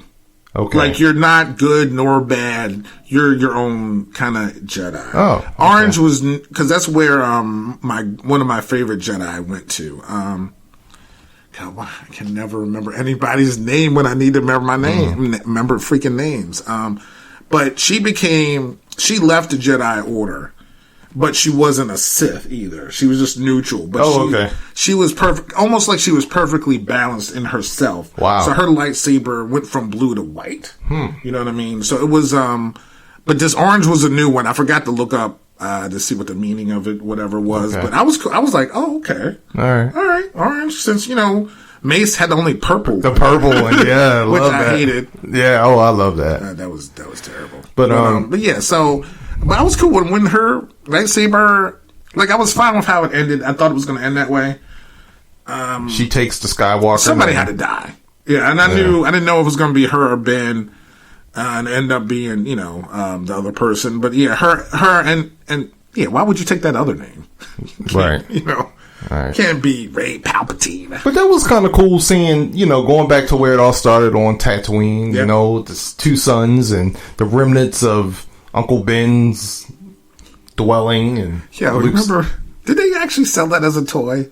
Really, they did? I don't remember. The charred bodies of Ben. I don't know about that. I keep seeing it on Facebook. Like people like old Star Wars toys, like the charred bodies or something. It was terrible. No, man. But look, we've had 5 straight years of Star Wars movies. Disney, please. We're taking a break. Yeah, we're taking a break. Now, the Game of Thrones showrunners were supposed to do the next Star Wars movies. Are you all right today? I don't know, man. Those wascally wabbits. I know those wascally wabbits. Star Wars. All right, Mike Tyson. Yeah. They were going to do the next Star Wars movies, but they dropped out because backlash from Game of Thrones. Yeah. You know who my favorite Star Wars character was? I like Qui-Gon Jinn. Oh man, I don't know, man. But so, do you know, like, what's the deal? They're not doing it, right? I don't think it's going to be anytime soon. I think they were supposed to, and something happened. Okay, where they backed it up, and after the way Game of Thrones did it, I don't want them touching anything. Yeah, well, come on, they man. They can make something for the Disney Plus channel. Oh, I'm fine that they heard they made a great show. They just didn't stick the landing the way some people wanted them to. That jet crashed like it was on Lost. Okay. That came apart like that oceanic flight, dude. Woo. I'm sorry. Okay. That's just. I'm still upset. All right, I see. But real quick, so what is the plan? Like, what is the future of Star Wars? You know, Disney has to keep making money. You know what I mean? Well, I think we deserve more Rogue Ones. I like such a good movie. It was such a good and I went. Remember, Solo came out after that. Yeah, and that was okay. Like, yeah, it was okay. Yeah, I saw it. Yeah, it was. I thought it was better than I thought it was going to be. Yeah. But I don't mind one-offs. I don't need series. Yeah. Like, there's so many... Ouch. Just hit my hand. There's so many characters you could build off of that can have their own... And Jedi and Sith we don't even know about. Yeah. Or most people don't know about. That you could have a story around. Or, like I said, or even just one story. Or one plot. Or whatever. You don't need to build... Nothing needs to be trilogies. Exactly. Like, the cool thing with Rogue One was, like, we know the plot. It's a simple plot. It's a heist. It's a heist movie. That's all it was. But they did such a freaking good job with it, dude. I believe, like, they were doing something important. Like, they had to fulfill this mission, man, to, you know what I mean? Yep. Like, that's all you really need, man. Like, I don't know, man. They just got to do a better job. They just got to do a better job. I just want to see something totally different. No Skywalkers, no Chewbacca's. I don't want to see Wookiees.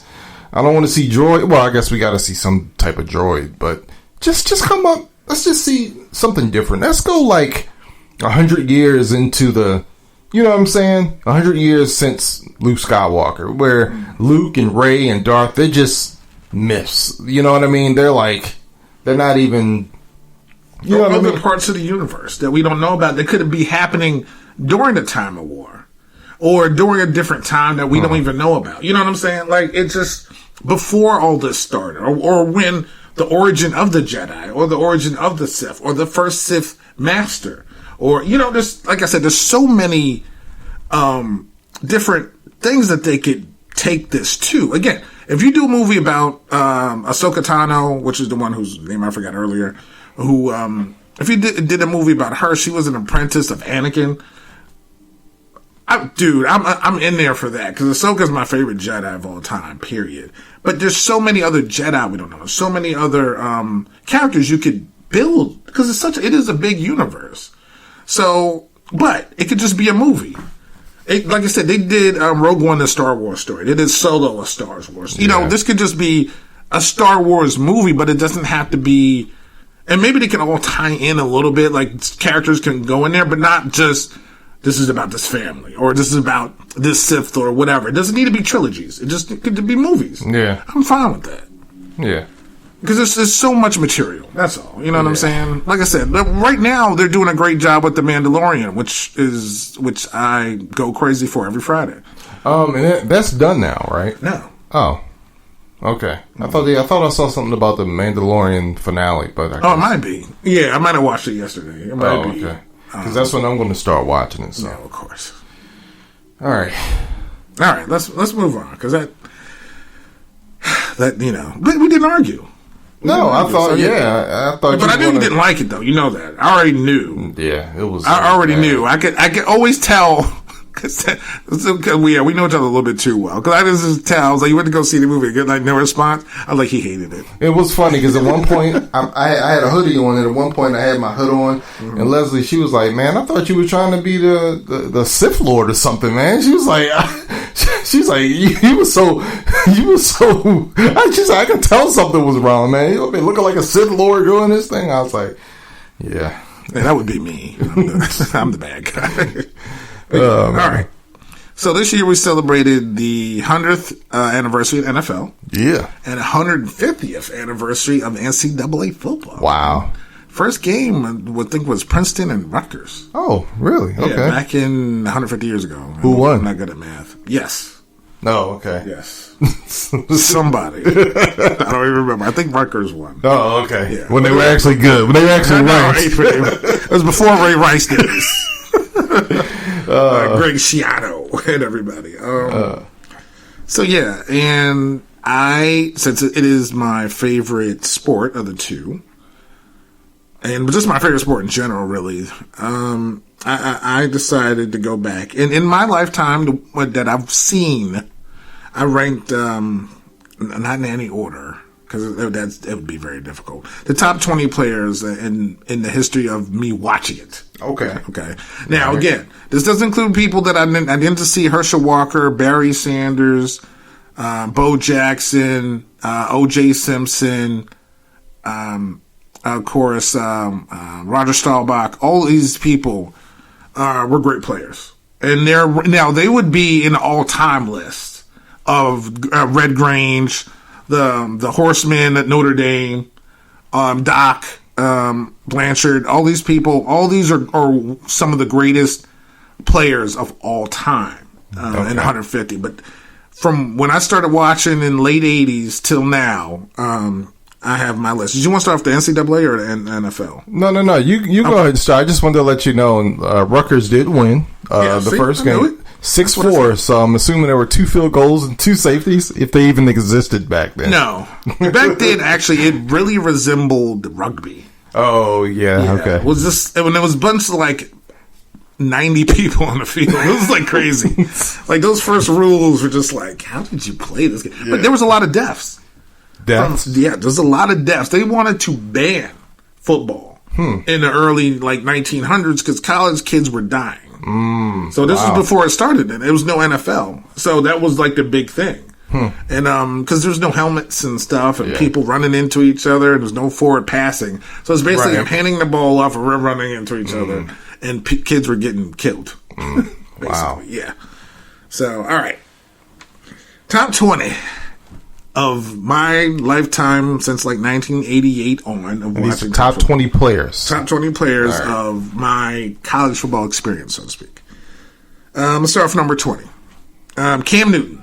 Oh, okay. Cam was a transfer from the University of Florida, transferred to Auburn, but the season he had where he won the Heisman Trophy and won a national championship really transcended a lot of areas. He's a running, as he still kind of is, even though he's hurt this whole past season, a running, strong quarterback. He even took his team to a Super Bowl, but that's in the pros. And it doesn't matter what you did in the pros. This is how you were in college. And he did so much that a guy had to go poison trees over after they won that national championship over at Auburn.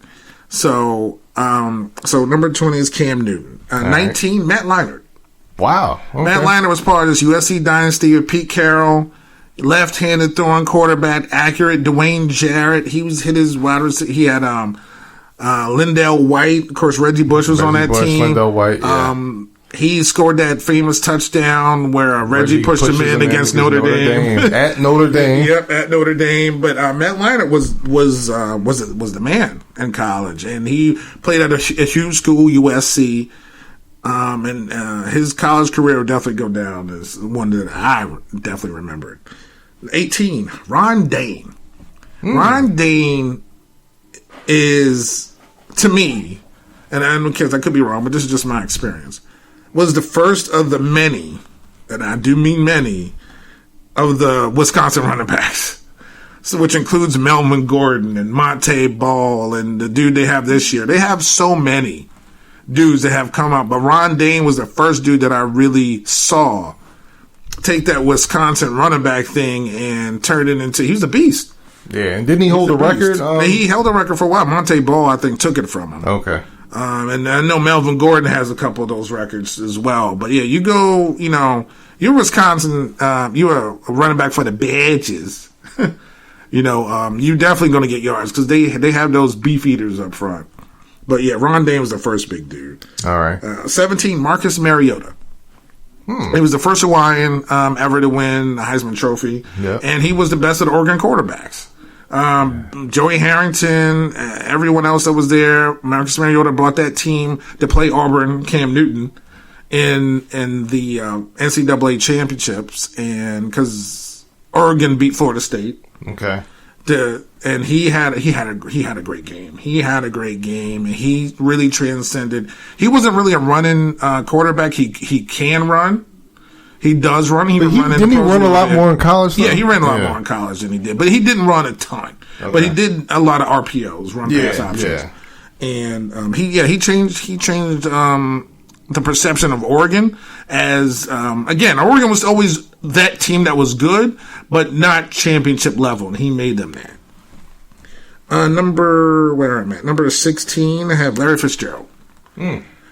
He was on Pittsburgh. Nobody even remembers Pittsburgh. All I knew was when I would watch those games of the old Big East between them and Miami was this dude that never dropped a pass. I swear he caught. I don't even know who his quarterbacks were. I think I remember one quarterback he had. Tyler Palco one of his quarterbacks? Tyler Palco. There you go. Tyler Palco. And Larry Fitzgerald, as he has in the pros, never dropped a pass. That dude was the guy on that team. Wow, man. And he was always making catches. You're like, how did he do that? And he's still doing it. And Larry Fitzgerald was just as good in college as he is in the pros. Yeah. So. Okay. 15, Vince Young. All right. That dude, that game. I was hoping he was going to be on your list. He had a lot. Again, he was on the cover of that one of the last NCAA football games that I've had. And that Vince Young, that run he had to win that Rose Bowl, to win a national championship for Mac Brown in Texas was unforgettable. Yeah. And he had a great season. And it was, man, I'm never going to forget that. He's going to be a legend for that school for a long time. Yep. And I'm always going to remember that play. I'm always going to remember that game. Yeah. So, Vince Young, 16. 14. Ricky Williams. Oh, yeah. When he was at Texas, he was so great that when he was drafted, Mike Ditka traded the whole world to get him. He was so dominant. He was as quiet as he is now. Yeah. But that dude would run over everybody and everything. He was a beast. And just watching those Texas-Oklahoma games down there in the Cotton Bowl, he would just go off. He was a big-time running back. I mean, he's productive as a pro. But as a college player, I still will never forget how his running style, him running for all those yards down there in Texas. 13, people won't remember this guy well, Tommy Frazier. Quarterback, Nebraska. They ran the option. His arm, his running style, the dude was, to me, I always looked at him as invincible. How was he throwing the ball? I never he watched was good throwing the ball, but he wasn't like, they didn't give those quarterbacks chances back in the day. He was one that would have been until he got a blood clot in his leg. Where he just couldn't play anymore. It was an injury. Because he didn't play after college, but he was one of those that they would want to turn into a wide receiver or turn into a tight end or something. Especially for Nebraska, because how many quarterbacks came out of Nebraska? Especially back in the day when they weren't passing the ball as much, they were running that option. But man, those Orange Bowls. But was he at least like a threat to throw? When he did throw? Okay. Yeah, no, he's definitely a threat to throw. But they were just a running. Tom Osborne, we're going to mow you down, but we can't hit you with a big play. And Tommy Frazier was that dude. Okay. Number 12, Rocket Ismail. Man, I hated Notre Dame. I hated Notre Dame. I hated Rocket because he would always come up with something big. And this is before Notre Dame was in a conference. They were just Notre Dame. They're not in a conference now, I should say, either. But they play an ACC schedule, so to speak. But Rocket Ismail, man, he had that return against Colorado to win the national champion. I wanted Colorado to win that game so bad. I remember watching that Orange Bowl, and this dude got this kick, and he took off, and that was it. I don't know, why did they punt to him? Why did they give him the ball? I was so angry. I was not happy at all. But that dude was a great college player, so I had to get a Rocket Ismail. A guy who I saw the end of his career, like his senior season at Notre Dame, and he was also an NFL Hall of Famer. But Tim Brown, that dude was another all around kick returner, punt returner, wide receiver. He can do anything out there. Did he win a Heisman? No. Okay. But Tim Brown was that dude was just magnificent out there. Number 10, one of your boys. And unfortunately, I saw him way too often, and that would be Ed Reed. Oh, okay. As a Florida State fan, there's two people who I saw too much of. And one was Ed Reed, and the other one was my number 9 guy. Is Sean Taylor's my number 9 guy. Okay. And, you really want to show me the punt return again? No, because I've never seen it. Oh, you never seen it? All right. This is against Colorado in the Orange Bowl. And he should have been gone. He should be down. I swear there was a block in the back somewhere. They didn't call it. They didn't call the block in the back. And he's gone. That was it. Wow. There was a block in the back. I know there was a block. I remember because I was yelling at the TV. There was a block in the back. And they did not call it somewhere. A holding or something. There's no way. That dude should have been tackled. Now you're making me angry again. Sorry. But Ed Reed at number 10 and Sean Taylor at number 9. Ed Reed was a better college player than Sean. Of course, Sean's life was cut short because he would be an NFL Hall of Famer to me, no doubt about it. Did they ever play together? I think they were around at the same. Like, this is the problem with Miami. They had so much talent. Like, there was a time when they had Frank Gore, Clinton Portis, Willis McGahee, like all on the same team. Yeah, that's crazy. And like, that dudes wouldn't even play. That's crazy. So yeah, I think Sean and Ed were probably on the same team. At one point, but man. Number 8 on my list, and probably the most hated player in the history of my life, Tim Tebow.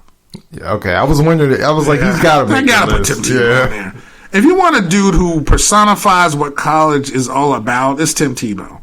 That dude, if one thing he could do, he could lead a bunch of people, and he led that team, and he was a college legend. He still is. Like people don't remember him for the Broncos or whatever teams he played for.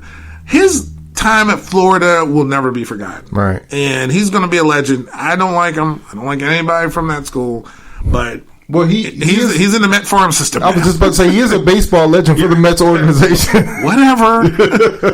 But yeah, so Tim Tebow, number 8. Number 7, Desmond Howard. Desmond, that catch against Ohio State in the end zone, and that kick return he had where he did the Heisman Trophy pose was not going to be forgotten. And then, of course, the Redskins drafted him, and then he didn't really amount to anything until he went to Green Bay and helped win them a Super Bowl as a MVP. Yes. So Desmond, it was all around. That dude was so good in college. Elvis Gerback was his quarterback.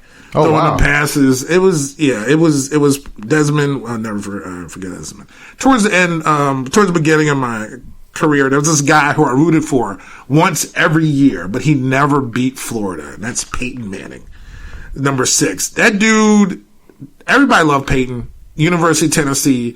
But let me tell you, every time he played Florida, I rooted for them, and he could not be Steve Spurrier. So angry. And I said, this dude's not going to ever do anything. And I was wrong about that NFL career. But I was just angry. Because they would have a good team. Like, he had good receivers. They just could never get past Florida, man. And that irked the living heck out of me. Number 5, Ndamukong Suh. That dude at Nebraska was a man. was like that. He would just toss people around. And he was even up for like a Heisman finalist. That's how dominant he was. That dude was just a beast. And no one could handle him in college. Number 4, and I caught the last year of him, and one of the reasons I became a fan, Prime Time. Okay. Right before he was drafted to Atlanta. That was like the first Florida State season for me. I wish I got to see him the whole time he was there, but I didn't. But while he was there, I saw his little flashiness and how much he loved playing. And best cornerback I ever seen. Number 3, Randy Moss. Randy could have been Seminole. He could have been Fighting Irish, but due to his off the field troubles, he ended up at Marshall, but it didn't stop him from being great. Him and Chad Pennington would light it up at Marshall. And I'm like, man, this dude's hopping. I remember that one game, I forgot who they played, where he caught this long touchdown pass, and he hopped over like 2 people to get into the end zone. Like, you could tell that dude, and I think he's in one of he is one of the top 100 football players of all time in the NFL. The dude in college was great. He went to a small school, but you could tell that dude was awesome. Number 2, Charles Woodson. That dude won the Heisman Trophy over Peyton Manning. That's how good he was. Yeah. That dude, not only did he play defense greatly, he played offense as well. He come in as wide receiver. Charles Woodson, people talk about it was maybe a little controversial for him winning the Heisman Trophy over Peyton Manning. No, it wasn't. That dude was so dominant. He was at the University of Michigan. He was a beast. And I love watching him when he was there. And he's one of the best players I've ever seen in college. All right. Number 1. Wait. Don't say it. Okay. Because I'm assuming your number 1 is who I would have put number 1. No. Oh, okay. All right. Because you haven't said a player yet. Yeah. Okay. Okay. Chris Winkie.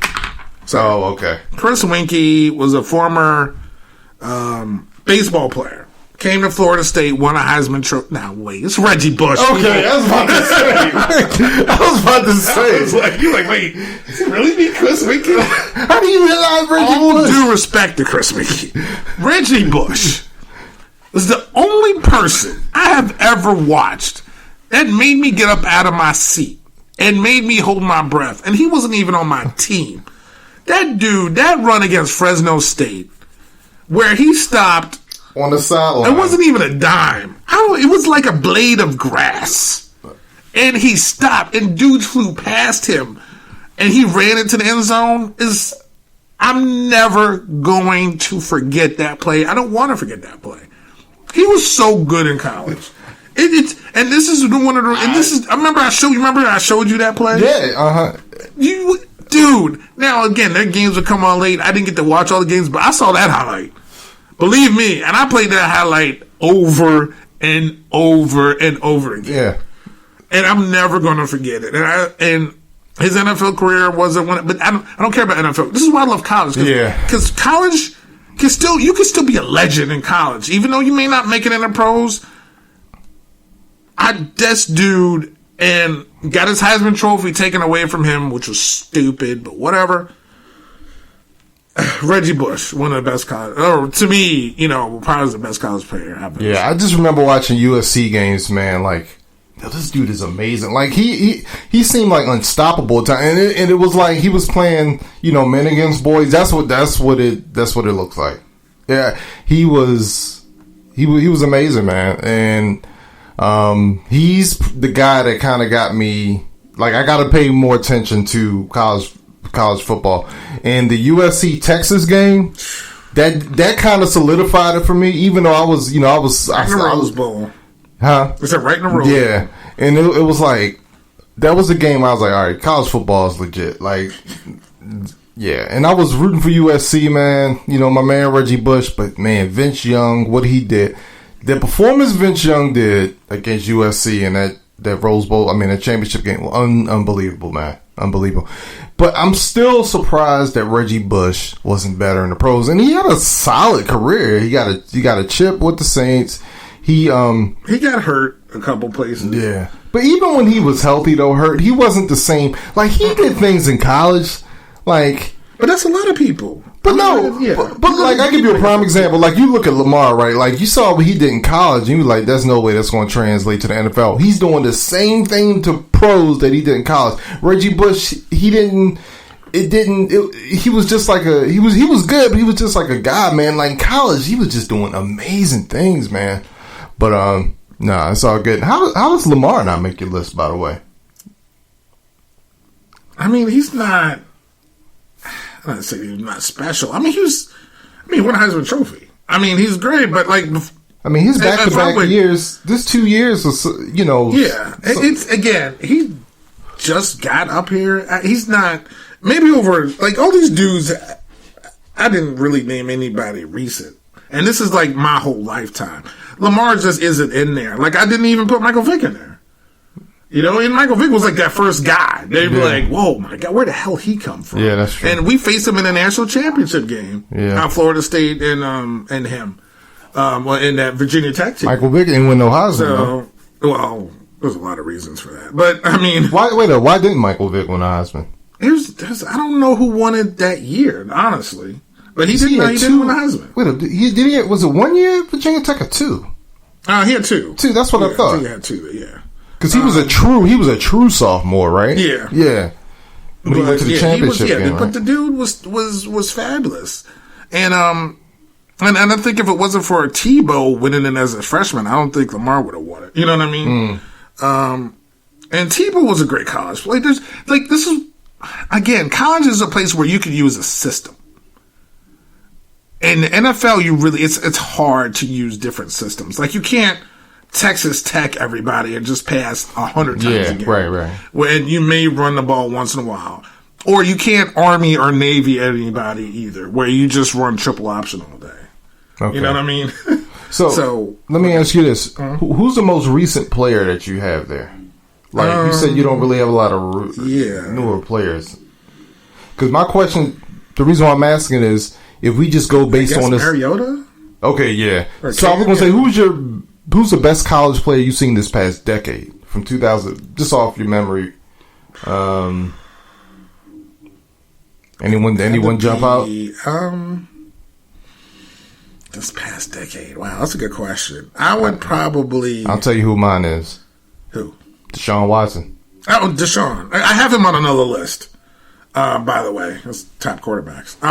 But yeah, Deshaun was, again, he won that Clemson first championship. And because Clemson started getting because they had what was that quarterback they had before him? Before Deshaun? Yeah. Oh man. I don't know. He was, I swear it's Woody something. He was good, but Deshaun took it to a different level for Dabo. And he made that team great. They had Hopkins was on that team, and they had a whole bunch of their wide receivers. Then they had Watkins, Hopkins, and Jerron Brown, I think, on the same team at one point. But they had Springer. Who's the running back? I forgot the running back's name. Anyway, I don't want to spend too much time, but yeah, I would. I don't know. Like, Lamar would be up there for this decade. I've seen again. I feel like I will put Deshaun past. Lamar. Deshaun. I would put Deshaun. Because I mean Mariota was good. Yeah, Mariota's up there too. Yeah, Jameis. Had a really good 2 seasons. He took him to back-to-back. That's true. Yeah, and he's in my top 10 quarterbacks. You know what? Yeah, I forget how good Jameis was, man. Believe me, I was like, where did he come from? He was, and he took us to a championship, and he took us to the first playoff. That's right, man. Yeah, so Jameis was good. But yeah, so probably one of those two. But Lamar is definitely in the top something. Yeah. Okay. Yeah. So, whew.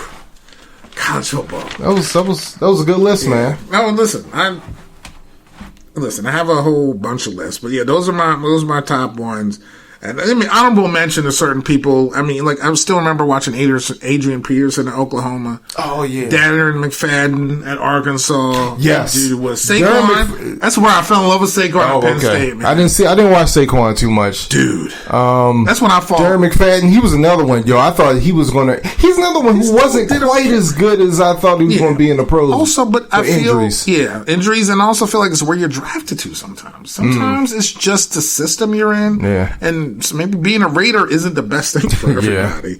I like some Marshall Falk coming out of San Diego State. Yeah, I want to watch Christian football. McCaffrey, of course, at Stanford. Yeah. And Rashawn Salam at Colorado, Heisman Trophy winner. There's a whole bunch of people who are, running backs there.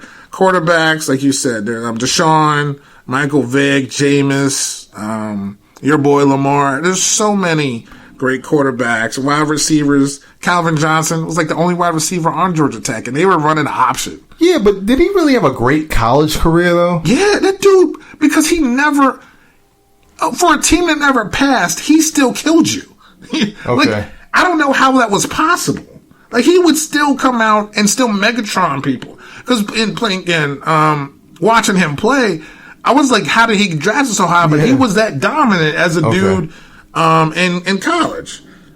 Peter Warrick. Now you're talking about somebody who I thought was going to have a better pro career. Was Peter Warrick. Yeah. But that dude was everything. He was. I remember Peter Warrick, and I remember thinking, because didn't he get drafted by the Bengals? Cincinnati. Yeah, and I just remember thinking, oh man, the Ravens got to deal with this dude now. And his pro career didn't amount to nothing, but he was awesome in college. And Lavernius became a better pro than he did. So, but yeah, Julio Jones, of course, down to Alabama. Troy Edwards. I know people forget about Troy Edwards. I remember him from one game against Nebraska. He played for Louisiana Tech. He had 21 receptions. This was at Nebraska. 21 receptions and 405 yards receiving that game. That was the first game of the season at Nebraska. I remember that game. And I was just like, who is this dude? But Troy Edwards or Michael Crabtree had a great career in Texas Tech. Yeah. And he caught everything down there. This is before he got any of his chains snatched down there. So he definitely was one of my speaking of which, what about Johnny Manziel? Is he on any of your lists? No. Okay. Yeah, I mean, he was dynamic. For 2 years? Yeah, he's not. Yeah, he's not on my list. All right. But yeah, so college football people, love it. Now let's hear about this NFL. What you got? All right, man. Or do you have any additions, or you want to say? Like, you want to put in anybody? No, because I don't watch it enough. I just know there have been two people that Wedgie was. I want Wedgie. There have been two people that I watch college football, man, that just blew my mind, just blew me away, and that was Reggie Bush and Lamar Jackson. They were like must see TV, man, when they played. So yeah, but Reggie Bush by far. I mean, and I like watching Lamar, but Reggie, nah, man.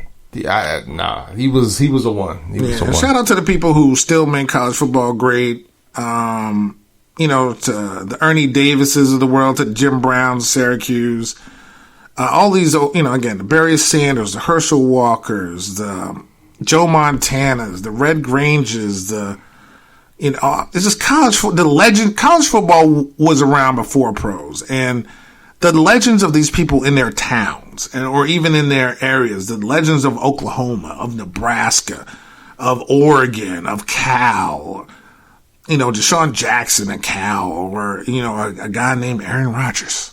The play at Stanford, the band is on the field, the Rose Bowl, the other Rose Bowl, the game, just the Rose Bowl game itself, but the Rose Bowl with Texas and USC, the kick return between Auburn and Alabama, the 106-yard kick return. Yeah, that was awesome. College football just gives you so much, and I love college football. I just want to thank college football for making me love something that much. Because that college football almanac my mom got me one year for my birthday, for Christmas, was the best gift I've ever gotten. Still, I still love it. So, but let's move on to the pros, man. All right, man. I'm just gonna go over. I don't have so much a list of players, but I'm just going to go over players that I watch in the pros. Like I said, I'm just going to go, like I said, players I watch. All right. Yeah. That, they're greats, but I'm just going to run down some players. All right. First, I'm going to start with QBs. And like I said, this is just a random list. This is in no particular order. And this is going to go by real quick. But the guy that made me a football fan, and that's Dan Marino. Dan Marino's my dude, man. He's my favorite quarterback. I was a Dolphins fan, when we didn't have the Ravens, and it was because of Dan Marino, man. I wanted them to win the Super Bowl so badly, man, so badly. And I didn't become a Ravens fan until after he retired. But Dan Marino's my guy, man. Like I said, so bad I wanted to see him win the Super Bowl. It never happened, but he's the reason why I got to watching football. It's like Dan Marino's kind of like the reason why I watch college football, and the pros, and Reggie Bush. I would attribute him as being why I even have an interest in watching college football. All right. But the NFL it's a quarterback league. Some of the best quarterbacks I've seen play. Tom Brady, he's the GOAT, man. As much as I hate Tom Brady, he's the GOAT. He's been to 9 Super Bowls, won 6 of them. A guy who couldn't even beat out Todd Greasy. Not Todd Greasy. Todd Henson, right? No. Was it Henson? It was Henson. Drew Henson. Drew Henson. I'm thinking about Greasy, Bob Greasy's son. I can't even remember his name. That was Brian Greasy. Brian, played for the Broncos. Yeah, who was also at Michigan. So it was, but Tom started just as his senior season. That's crazy. And didn't they split time or something like that? Huh? Did they split time? Yeah, they said they would split time. That's crazy, man. So crazy. But yeah, go ahead. But yeah, man, Tom Brady, he's the greatest to ever do it. He is. Yeah. But if you mention Tom, you got to mention Peyton, man. Peyton was also awesome, man. Just as a Ravens fan, it seemed like we could never beat Peyton, but he was awesome, man. And if you mention Peyton, you got to mention Drew Brees, who's still doing it, man. And he's breaking on with Peyton's record. Yeah, yeah. So Drew Brees, he's awesome. He's a guy, and I like Drew Brees. I like the Saints. They're a team I can get behind. And Drew Brees, I credit him for leading the way with the NFL taking seriously under sized quarterbacks, man, because he's only 6 feet tall, and because of him, there's a Russell Wilson and a Kyler, and before Drew Brees, really, people, you had to be 6, you had to be over 6 feet, you had to have a rocket laser arm and all this stuff, but no, man, Drew Brees is the man. As QBs goes, those are probably my top ones. I'm trying to see if I'm missing anybody, but those out of the ones I've seen, those are the best. No, you know what? I'm gonna put this guy on here too, Joe Flacco. Joking.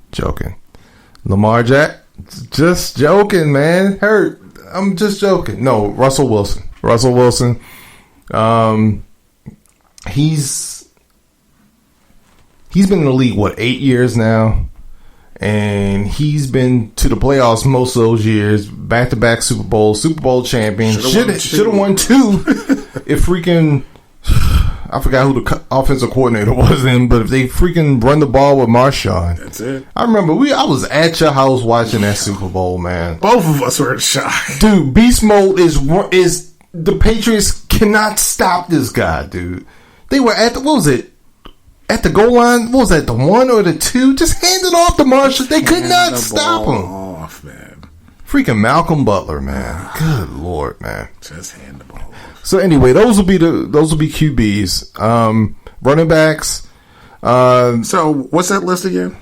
Huh? The quarterbacks? Yeah. Yeah, go ahead. Yeah, this is you did your top 20 players. Yeah. So I'm doing the top 20 players that I've seen. Okay. Pro players. But what were your quarterbacks? Those were quarterbacks. So I had Dan Marino, Tom Brady, Peyton Manning, Drew Brees, and Russell Wilson. Okay. No, I don't have John Elway. No, I don't have Joe Montana.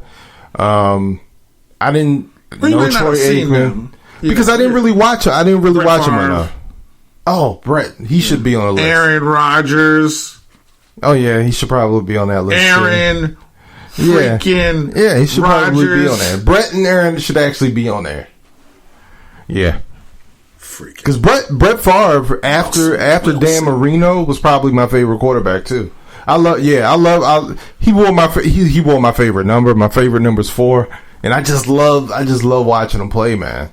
It's not too many 4 quarterbacks, are there? No. When you said that, I was like, I could not think of any other number 4s. Right? Deshaun, I think he also wore 4 in college. But he doesn't wear it now. No. But no, man. Yeah, man. So Brett Favre, that was my guy, man. That was my guy. Yeah, quarterbacks are like 12s. Everybody's like, yeah. Tom. A-Raj. Joe. Wasn't Joe 12? No, he was 16. I'm sorry. A-Raj is 12. There are a lot of 12s. Andrew Luck was 12. Yes, Andrew Luck. Running backs, running back is weird, but because the position has changed so much now, I gotta put this man on my list, man. Bo Jackson, man. Bo knows. Bo was freaking awesome, man. Bo was amazing. Man, what you just think what could have happened, man? What would have happened if that dude didn't get hurt? And he was so good in both sports, man. Bo Jackson was must see TV. I gotta put Terrell Davis. When I think of the best running backs, even though his career was shortened by injury, even though I don't think he should be in the Hall of Fame because his career was shortened by injury, for that period, man, for which he played, he was dominant. Yep. There was nobody like him, man.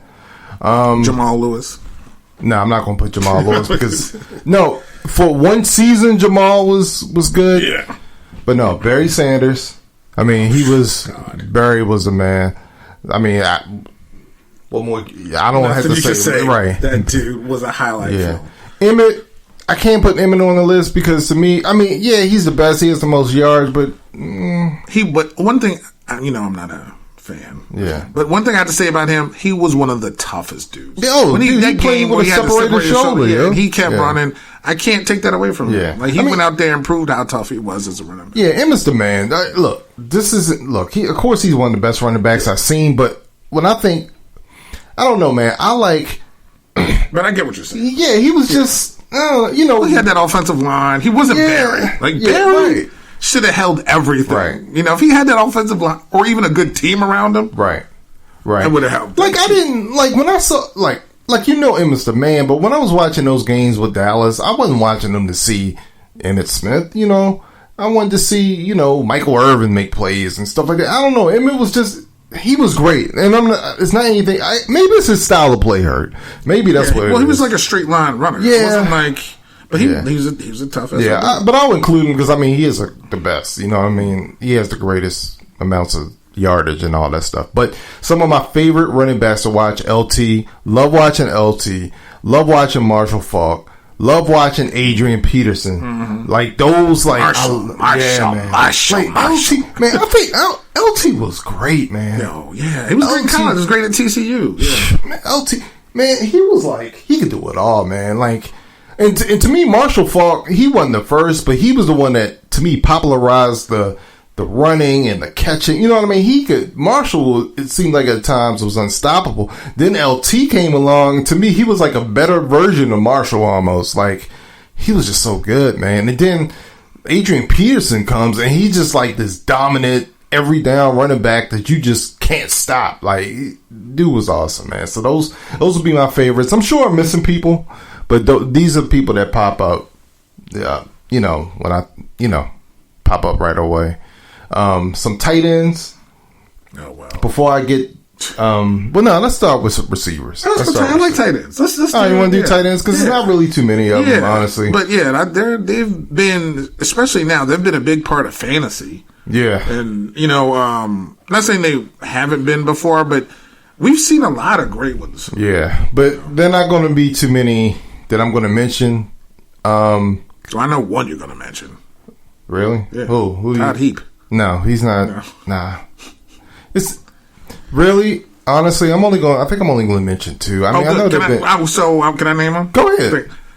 Well, it's got to be Gronk. Yeah, I mean, that dude changed everything. Yes. And how many drop passes did you really see him have? Actually, now that you say that, maybe like one or two, but that dude was so consistent. Yeah. And he could run a route. Yeah. Like I think we don't give him as much credit as how great he actually is or was, if he's coming back or not. Oh, there's actually 3. I just thought of somebody else. Tony Gonzalez. Yes, that was number 2. Yeah, that's it too. That dude was a basketball player. Yeah. And he was freaking awesome. And I don't know who the third one is, but I'm going to say Antonio Gates. Yes. Like those. Him and Phillip Rivers like BFFs. Yeah. It was just Gates. Rivers. Like those two names are just synonymous with each other. Yeah, because to me, those were like the pass catching quarterbacks. Yeah. I mean, tight ends that you thought about before. Now there's a whole bunch of them. But those they block, Gronk blocked. Yeah, all of them. Yeah. Gates was like a wide receiver. Yeah. But man, they were so good. Yeah, man. So. Yeah, and like I said, I know you had like Shannon Sharp, and of course he won a Super Bowl with us. But I mean, Shannon was great. Yeah, but Shannon. But I didn't watch a lot of Shannon's games because he was with Denver for a lot of his career. Someone who could be on the list is going to be on the list in the future. Travis Kelce, he's good. But like I said, that's like I said in the future. But Gonzalez, Gates, and Gronk 1, 2, and 3. You know what I mean? Right. As far as what I know you've seen, I've seen, and I don't think there's any argument. Right, and then mind you, this list were my favorite players to watch. Yeah. You know what I'm saying? Like, this isn't necessarily the best of the best. That's why I'm saying, like, Emmett, I know he's the best, but he wasn't never my favorite player to watch. So it's like someone who's really freaking awesome, like Greg Olsen. But, like, watching him isn't the same as watching... Gates or, like, not saying he's not great, right? But it's just, you see Tony Gonzalez out there. You see Gates. You see Gronk. So, yeah. Well, I totally got you. And that's, because I knew it wouldn't be a lot. Nah. Yeah, but there's such a big part of, like, especially fantasy football and stuff nowadays. So. Exactly. Oh, we got a Terp commercial. Oh, look at Scott Van Pelt. Wait a minute, what is this? It's a Terp commercial. For what? Basketball. For why? We suck. For tickets. Oh, look at Turgeon getting hyped up. Look at that. Yellow jerseys. Yeah, we need to sell some sale tickets. now. We suck. I'm so go, pissed Terps. off at the... Yeah, baby. I can't believe I defended the Terps and then they... Testudo, baby. Lost to freaking Seton Hall, man. Anyway. Seton Hall was the Big East. Let's see. Wide receivers. My favorite wide receivers to watch. Man. Duper and Clayton. There's not too many that jump that I might need your help with this one. I mean, the first one that comes to mind is Randy Moss. I mean, that dude was sick. That dude was sick, man. You got mossed. Yeah. I can't really say Terrell Owens because he turned us down, and actually I don't blame him, but people forget that he was briefly a Raven. Was he? Yeah. So like a day? He was traded to the Ravens. Oh, from where?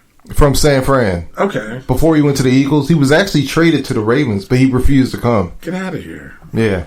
And you know why he didn't want to come, Hurt? Because he didn't like that sort of bird? Because Kyle Bola. Oh. He didn't want to catch passes from Kyle Bola. I can't blame him for that either. So, yeah, he refused to come. The trade somehow was reversed or something. I forget the reasons why, but the trade did not, the NFL reversed the trade and he became a free agent and signed with Donovan McNabb and the Philadelphia Eagles. Blah. I would throw up all over that, but Donovan did that already. Marvin Harrison, I would also put on that list because to me, Marvin was just a man. Like, he was just a man. Like, he was always open. He caught everything. I just thought that dude was no joke, man. Those are the ones that stick out. I know I'm missing a lot of wide receivers, man. But to me, those were the ones that missed out. I mean, Duper and Clayton. Yeah, no. I mean, it was the fact that was like I almost feel like certain guys are combos, like with their quarterback. You know what I mean? Like Duper, Clayton, and Marino. Yeah. Montana and Rice. Yeah. Oh, Jerry Rice. Yeah. Thank you. How can I forget Jerry freaking Rice? I don't know. But or Peyton and Harrison and Reggie Wayne. Yeah. Reggie, like, I don't even know if Reggie played any place else or if he caught any other pass. Like, I just feel I see Reggie Wayne went somewhere else. I think so, but I just see him catching passes from Peyton, and I feel like that was his guy. You know what I mean? But when you think of like Reggie and like Torrey Holt and Kurt Warner. You know, like I feel like Kurt made him and Isaac Bruce. Yeah, I feel the same way. Not made him, but or even Marshall. But Marshall was in Indianapolis before they let him go for the dude from Miami. Oh man. I know Edgerrin James. Yeah, Edgerrin James. And Marshall became the greatest show on turf. Yep. With those guys. Who did you think was better though, Marvin Harrison or Reggie Wayne? Yeah. I think Harrison was more consistent. I just feel like Marvin Harrison was just like you said, he was. It's like when Anquan and Fitz were on the same team. Like Anquan he was a Raven as well, but before then he was at Florida State. He was a tank. Like he wasn't. Like, he didn't have the breakaway speed, but he didn't have the hands that Fitz had. But he was just as, consistent. Who was some of your favorite receivers to watch? Because not a lot of people jumped up. But I'm biased. Him, Santana. Because I'm biased by those guys. Well, one went to Florida State, one played for Washington. But to watch out there on the field, Ocho Cinco was just just his personality. Yeah, he was fun to watch. Yeah. Just being out there. Probably Julio Jones, Calvin Megatron. Yes. Yeah, I just definitely Calvin Johnson. Oh my gosh! And I know you mentioned him, but he was definitely a favorite to watch. He was a beast, man. And not like I really wanted to watch this guy, but when he was out there, you just wanted to see what he would do. Yeah, dude. No, someone else. I'm about to say someone else. Oh, okay. Yeah, and I know you're gonna hate it. Hines Ward. Are you serious? No, because I don't know if he was gonna catch a ball or start a fight. Like you would watch the game. Like, is he gonna hit somebody? Like, he's the only dude on offense that was a wide receiver that I remember doing something else other than catching a pass. Yeah. You get what I'm saying? And they say he had that smirk and that smile on his face. And he had that look on his face where you just get annoyed by him. So he was someone I will always remember. I'm not saying he's he was Santonio Holmes catching it in the end zone. You know what I'm saying? But he was there. He was just that. Yeah. He just give you that kind of feel, but you're going to remember that dude for being a Steeler and being that player. So, and now that you say that, how can I forget my favorite wide receiver, Antonio Brown? He was someone I enjoy watching too, because he's just such a good receiver. Now these last couple of years, man, have just been crazy, but he was fun to watch, man. Fun to watch. Yeah, the good thing is there's a lot of standout Odell wide receivers. Especially his first couple of seasons. But because that dude, that kick return, Deshaun Jackson, I love watching play. Deshaun Jackson is good for two things: punt returns and an 80-yard touchdown. Like, he can't catch like a 5-yard. Yeah. That dude will kill you over the top. He does it every year. And that punt return he had against the Giants. Oh, that was great. Certain people like that. Odell Beckham, man. Let's get to the point where I think he's really overrated, man. I forgot somebody as far as running back, but Thurman Thomas and Jim Kelly. Like, I really watching those 4 Super Bowl runs that they had was, they were, man, I love using them in Madden. That's what I'm saying. Well, I was a Dolphins fan back then, and no. Sorry. But they were cool. Okay. All right, man. But real quick, who's the top Raven wide receiver of all time? Since they've been in existence. All right, well, honestly, in your opinion, the best Ravens wide receiver, and I'm just talking about in terms of productivity, is Derek Mason. Yeah. And that dude has some really great years. Yeah, Derek Mason signed a 5-year, $30 million contract when he came to the Ravens, and I feel like the Ravens got every penny out of Derek Mason, man. He was exactly what you want, man. And he was a possession receiver, but he had veteran savvy. He knew how to get open, and he caught everything, man.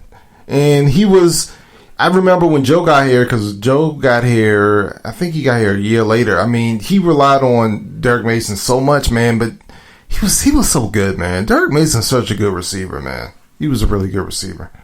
But my favorite Ravens receiver, honestly, is probably Steve Smith. Yeah, Steve Smith, he was a Raven, and he fit this team so good, dude. He would have been if we had just got him a little bit sooner, man. But he epitomized what it means to be a Raven, man. His attitude, he was.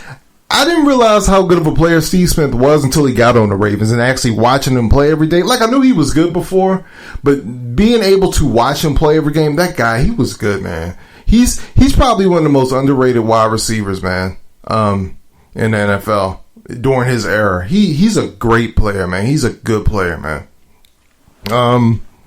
But since we're talking about some of my favorite Ravens, talking about my favorite Ravens, let's talk about our favorite.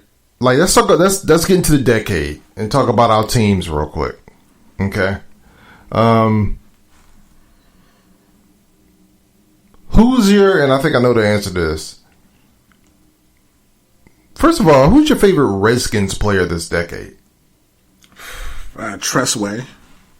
Who? Our punter. He just got signed to a 4-year deal. Exactly. I think he's probably wow.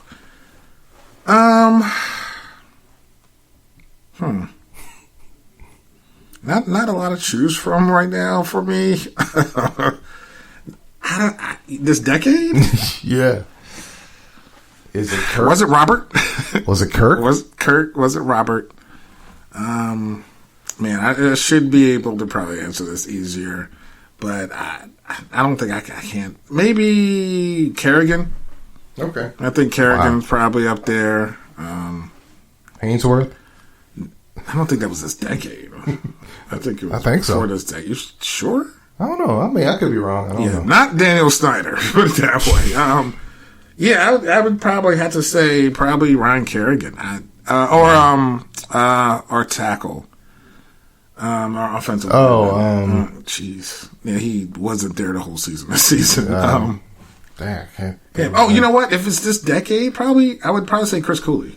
Chris Cooley. Yeah, Chris Cooley. Okay. Yeah. I love Chris. I mean, Chris Cooley and oh gosh, man, I'm so horrible with names. I apologize. Our other tight end who had concussions.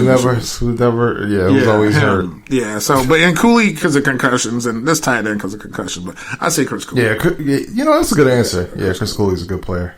Good player. Chris Cooley. So on offense it would be Cooley. On defense it would probably be Ryan Kerrigan. Yeah. All right. So Ravens, who do you think my answer would be? I have one offensive player and one defensive player. Defense, Ed Reed. No. Because we're going by decade. Yeah. So he retired. He left the Ravens in 2012. Okay. So I can't. God, it's been that long. Tier. I don't know because I really don't know your team as well. Yeah. Mosley or something. No, I don't know. Offense, Steve Smith. No. Mason. No.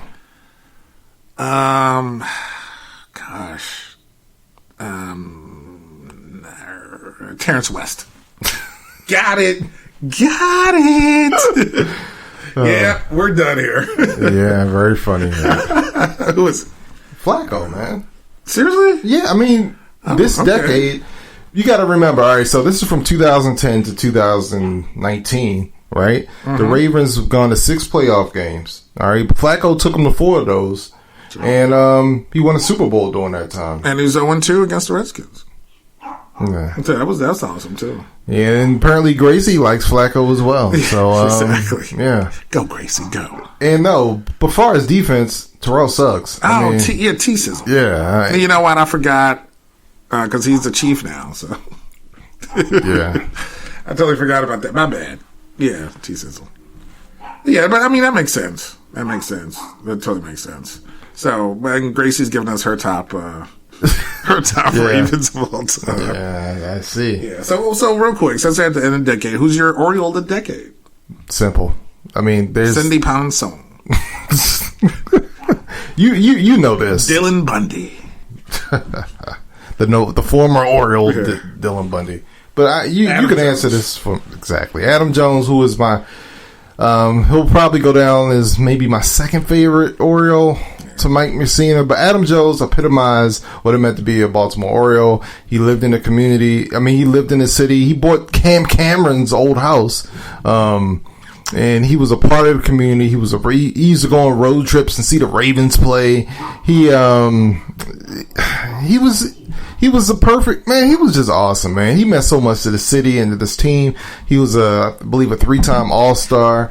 He was I believe it was like the MVP of the World Baseball Classic. He was awesome, man. He's all around good dude. Yeah, it's a good dude, man. And it sucks, man, that he's freaking playing in Japan right now, man. He should be on an Oriole. He should have been a lifelong Oriole. I just don't get it, man. But I just don't get it. But I knew it'd be him or Nick Markakis. No, Adam Jones. Yeah, Adam Jones, man. For me, there's only one answer. It's a 2-time Cy Young winner. He said Jacob deGrom. Again, David Wright retired. That's what I thought it was going to be. I love the captain. Captain David Wright is my favorite Met player of all time. But this decade, he is. No, I'm just really surprised. I just thought this was going to be. But DeGrom is just. Yeah. He's just two-time Cy Young winner. The dude is awesome, but David spent too much time hurt. Like, he's my favorite player, but our best player is Jacob deGrom. So that dude is my guy. So deGrom. All right, let me ask you this: who is the DMV team of the decade, Hurt? Yeah, that was the hard one. I think I'd have to go with the Caps. Oh, you didn't seem shocked by that. Why the Caps?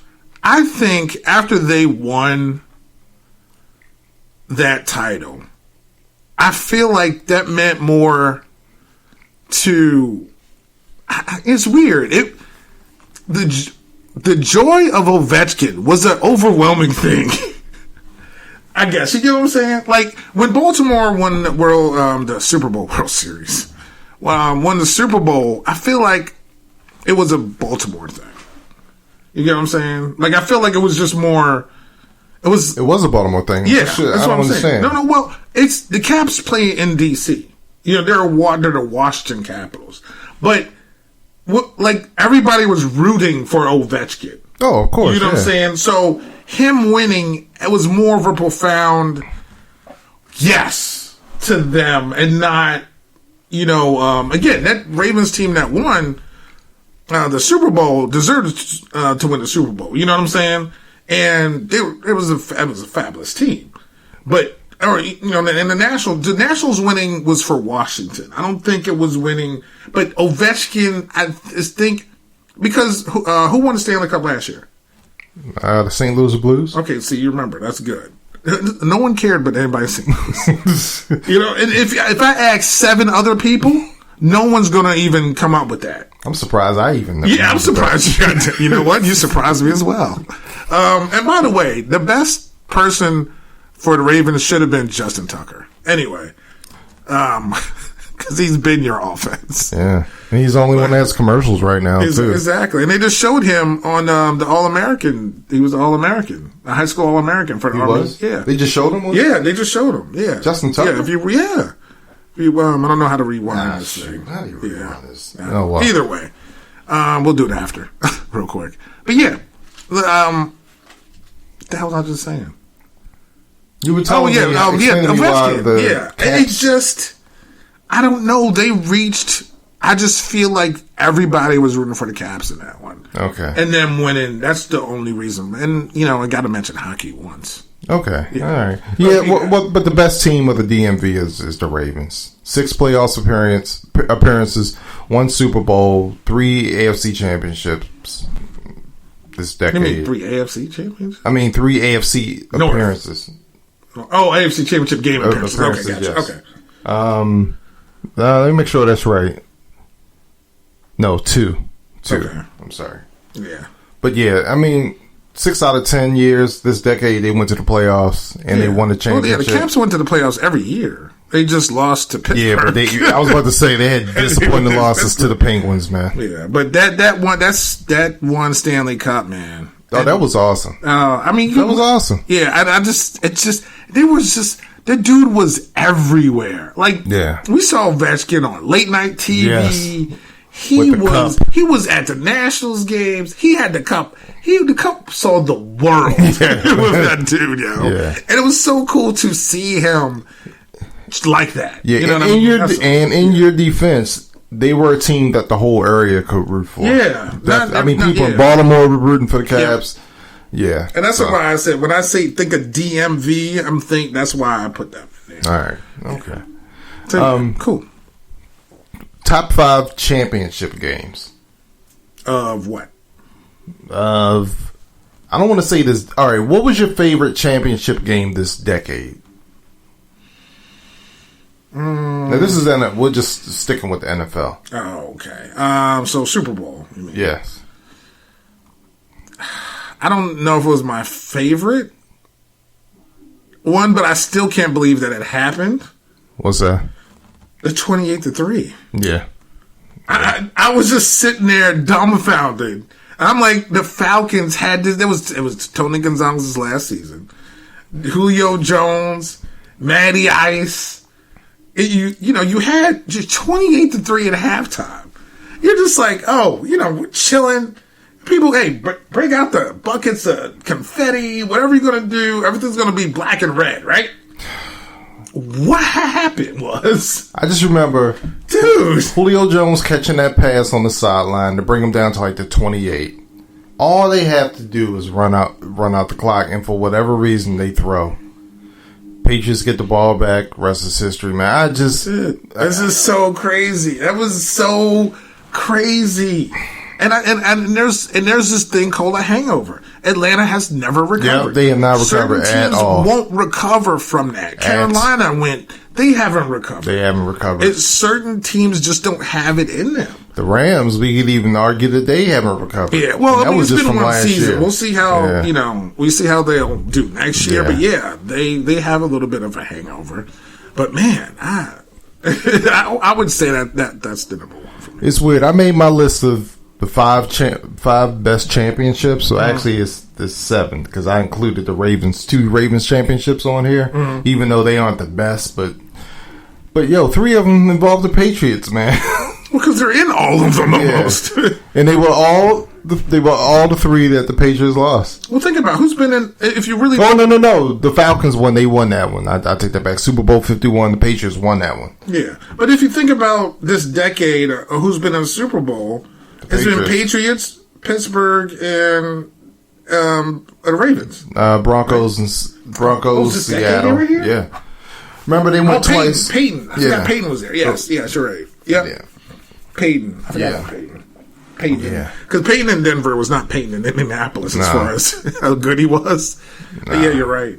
Yep. Seattle went to the back-to-back Super Bowls. Broncos went twice. The Saints, I think they went once this decade, maybe. No, you didn't. You know who didn't go to a championship this past decade? The Pittsburgh Steelers. No. Oh, the Yankees. But yeah. Yes. Thanks for bringing that up, Herb. Yeah. What was your favorite? Well, I know what your favorite basketball championship was of the decade because I'm sure it's probably mine too. That was LeBron and Cleveland. Yes. Yes. I was so happy for a place that I never cared about before in my life. Dude. It was so weird. Yeah. Him winning, and it was so improbable. Yeah. They were down 3-1. And that block on Iguodala. Man. And again, I was never, a fan of his until he started probably losing some of these games. And I just started rooting for him and the comparisons to other people. And man, that was just so Cleveland. Yeah, this is for you. It was just so freaking cool, And I had to say, if it came to bat, that one was definitely, definitely up there. So favorite hockey championship would definitely be the Caps. That was awesome because the Rangers didn't win anything this decade. My favorite football Super Bowl, honestly, would probably be the Philly. Other than the Ravens winning, of course, I'm taking that one out, would be the New England Philly one. because Nick Foles one of the dude. I did not see that come when Carson Wentz gets hurt, dude. I was like, dang man, that's a shame. This dude's having. It was my fantasy quarterback day. Oh yeah, that's right. And I just remember thinking, dang, I feel so bad for Philly fans, man. The 1 year, they have a MVP quarterback and a great record. They're not even going to win sorry it. for those people. So, what was your favorite Super Bowl? Was it the 28-3 one? Was that your? Because that it was best so. one? Yeah. I didn't see that happening. Yeah. Like I was so ecstatic. Because New England was getting killed. And then I was so perplexed at the end of that game that I didn't know what happened. Yeah. And I'm like, what did I just see? Yeah. And if you look at it without the bias of not liking one team over the other, it was one of the greatest comebacks in Super Bowl history. And this is why Tom Brady is so great, because when he had to make a play, remember they had to get like 2 2-point conversions and all this crazy stuff that had to happen. It happened, Like they did it. Even that game they lost against Philly, dude threw for like 500 yards. Yeah. It was like, what is going on here? Man. But yeah, definitely. But I think if it happened in the 2000s, I can't remember all the Super Bowls. Did the Giants beat them in this decade? No. They beat them in 2007. And they beat them. Maybe they. Let me see. No, I know the first loss was 2007. Okay. The next one might have been 2009, but I can't remember. But while you're looking that up, if that's indeed what you're doing, baseball, man. What was the best baseball? That was New Orleans. That's the last time New Orleans won against the Colts. Oh, that was a pretty good one. Yeah. Go ahead. What about baseball? What was the best baseball championship of the decade? Not Kansas City and the Mets. I'll tell you that much. That was terrible. That sucked. I was not happy about any of that. I would have to say the Cubs. I hate the Cubs. I don't like the Cubs, but they haven't won in forever. Yeah. And them finally winning that World Series was big. I would have to agree, because I couldn't think of anything, and when you said that, you're absolutely correct. Yeah. And that was a good series, too, against the Indians, man. Because even one of them haven't won in so long. Yeah. Whichever way it went would have been. I was rooting for Cleveland, of course. But Chicago, won that one. And it went to Game 7. So it was good, man. That was definitely the best one, man. It was good, man. Give it to the Cubbies. Yeah. Well, anything else this decade, man, that stands out? Man, it's been a crazy decade. Well, who's your NBA player of the decade? NBA player of the decade. Yeah. It's got to be LeBron. I mean, he went to all those finals. It could be like Steph. I mean, KD had coming out parties. I mean, there's a whole, yeah, but the thing with Steph, I mean, he's been Steph like the past. I think 6 Kawhi years. got 2 Finals MVPs in that decade. Yeah, but LeBron went to what 9 straight. I mean, it's got to be LeBron. Yeah, that's what I'm saying. It's something crazy. I mean, it's got to be LeBron, man. Yeah, I mean, Steph coming out was big. Yeah. The seasons and stuff he had, and that team that they beat Golden State had set that record 72-9 or wherever the heck they were, or 70. Yeah. I can't. It's crazy that they went through a season that dominant and ended up losing in the finals. And it's so funny this commercial's on, because she was who I was actually going to say next. Yeah, Simone Biles, man. She is the most dominant athlete in all of sports, period. Right. The stuff that she can do, it's amazing, man. I've never seen done before. It's amazing, and it's like she's doing she's making what she does look like super easy. Yeah, it's like she does it like flawlessly and fluidly, but it's not easy at all what she's doing. No. She's amazing, man. No, and shout out to like the decade, the U.S. women's ladies soccer team, dominant. Yep. Back-to-back World Cups. They're great. Love them. Will always love them. Appreciate them so much for everything that they've done. It's a whole bunch of things this decade, man. Tennis.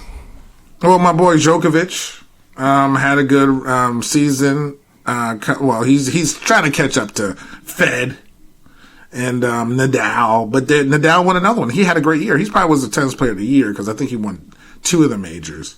But they're all coming down to the wire. They're getting towards the end of their careers, but they keep pushing that, finals totals up, man. And I think next year is going to be a pivotal moment. Can Federer add another one? Can Djokovic stay healthy enough to, take him out?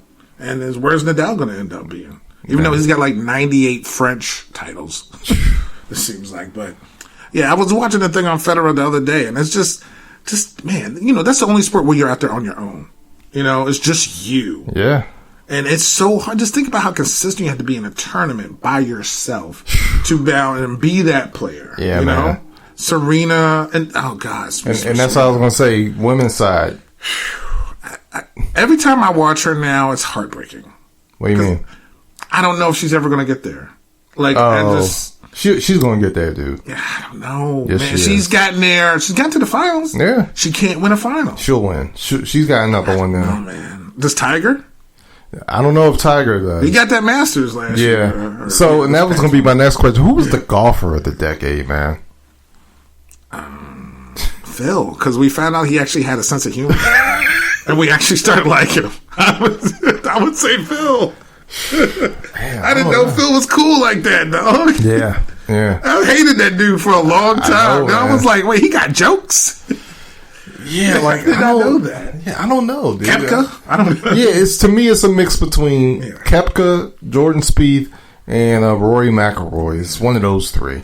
But my favorite tournament of the decade was Tiger winning that Masters last year. This year, man, dude. Oh man, again, he didn't see that happening, and it did. Yeah, I thought that never was going to happen, man. But oh man. All right, so 2020. No New Year's resolutions coming up. We want to thank everybody for listening to us on the pod. Again, we're on Spotify. We're on Apple Podcasts. We're on iHeartRadio. We iTunes, Google, Spreaker, Stitcher apps. We're online. You can find us, of course, on at NYMD Podcast on Facebook, on IG, on the Twitter, and subscribe to us on the U of Tube. We're on there. Subscribe to us, follow us, because our podcast audio version will be on there. We will film some commercials and funny stuff. 2020 is going to be a big year. We're going to have interviews. We're going to have fun stuff. You're going to see more of me. Don't know if you want that or not, but it's going to happen. And just follow us, like our Facebook page, and just follow us. And we appreciate all of you. Thank you so much for this year, everybody. And 2020 is coming up. And Happy New Year at NYMD Podcast. Bring on 2020, y'all. Holla.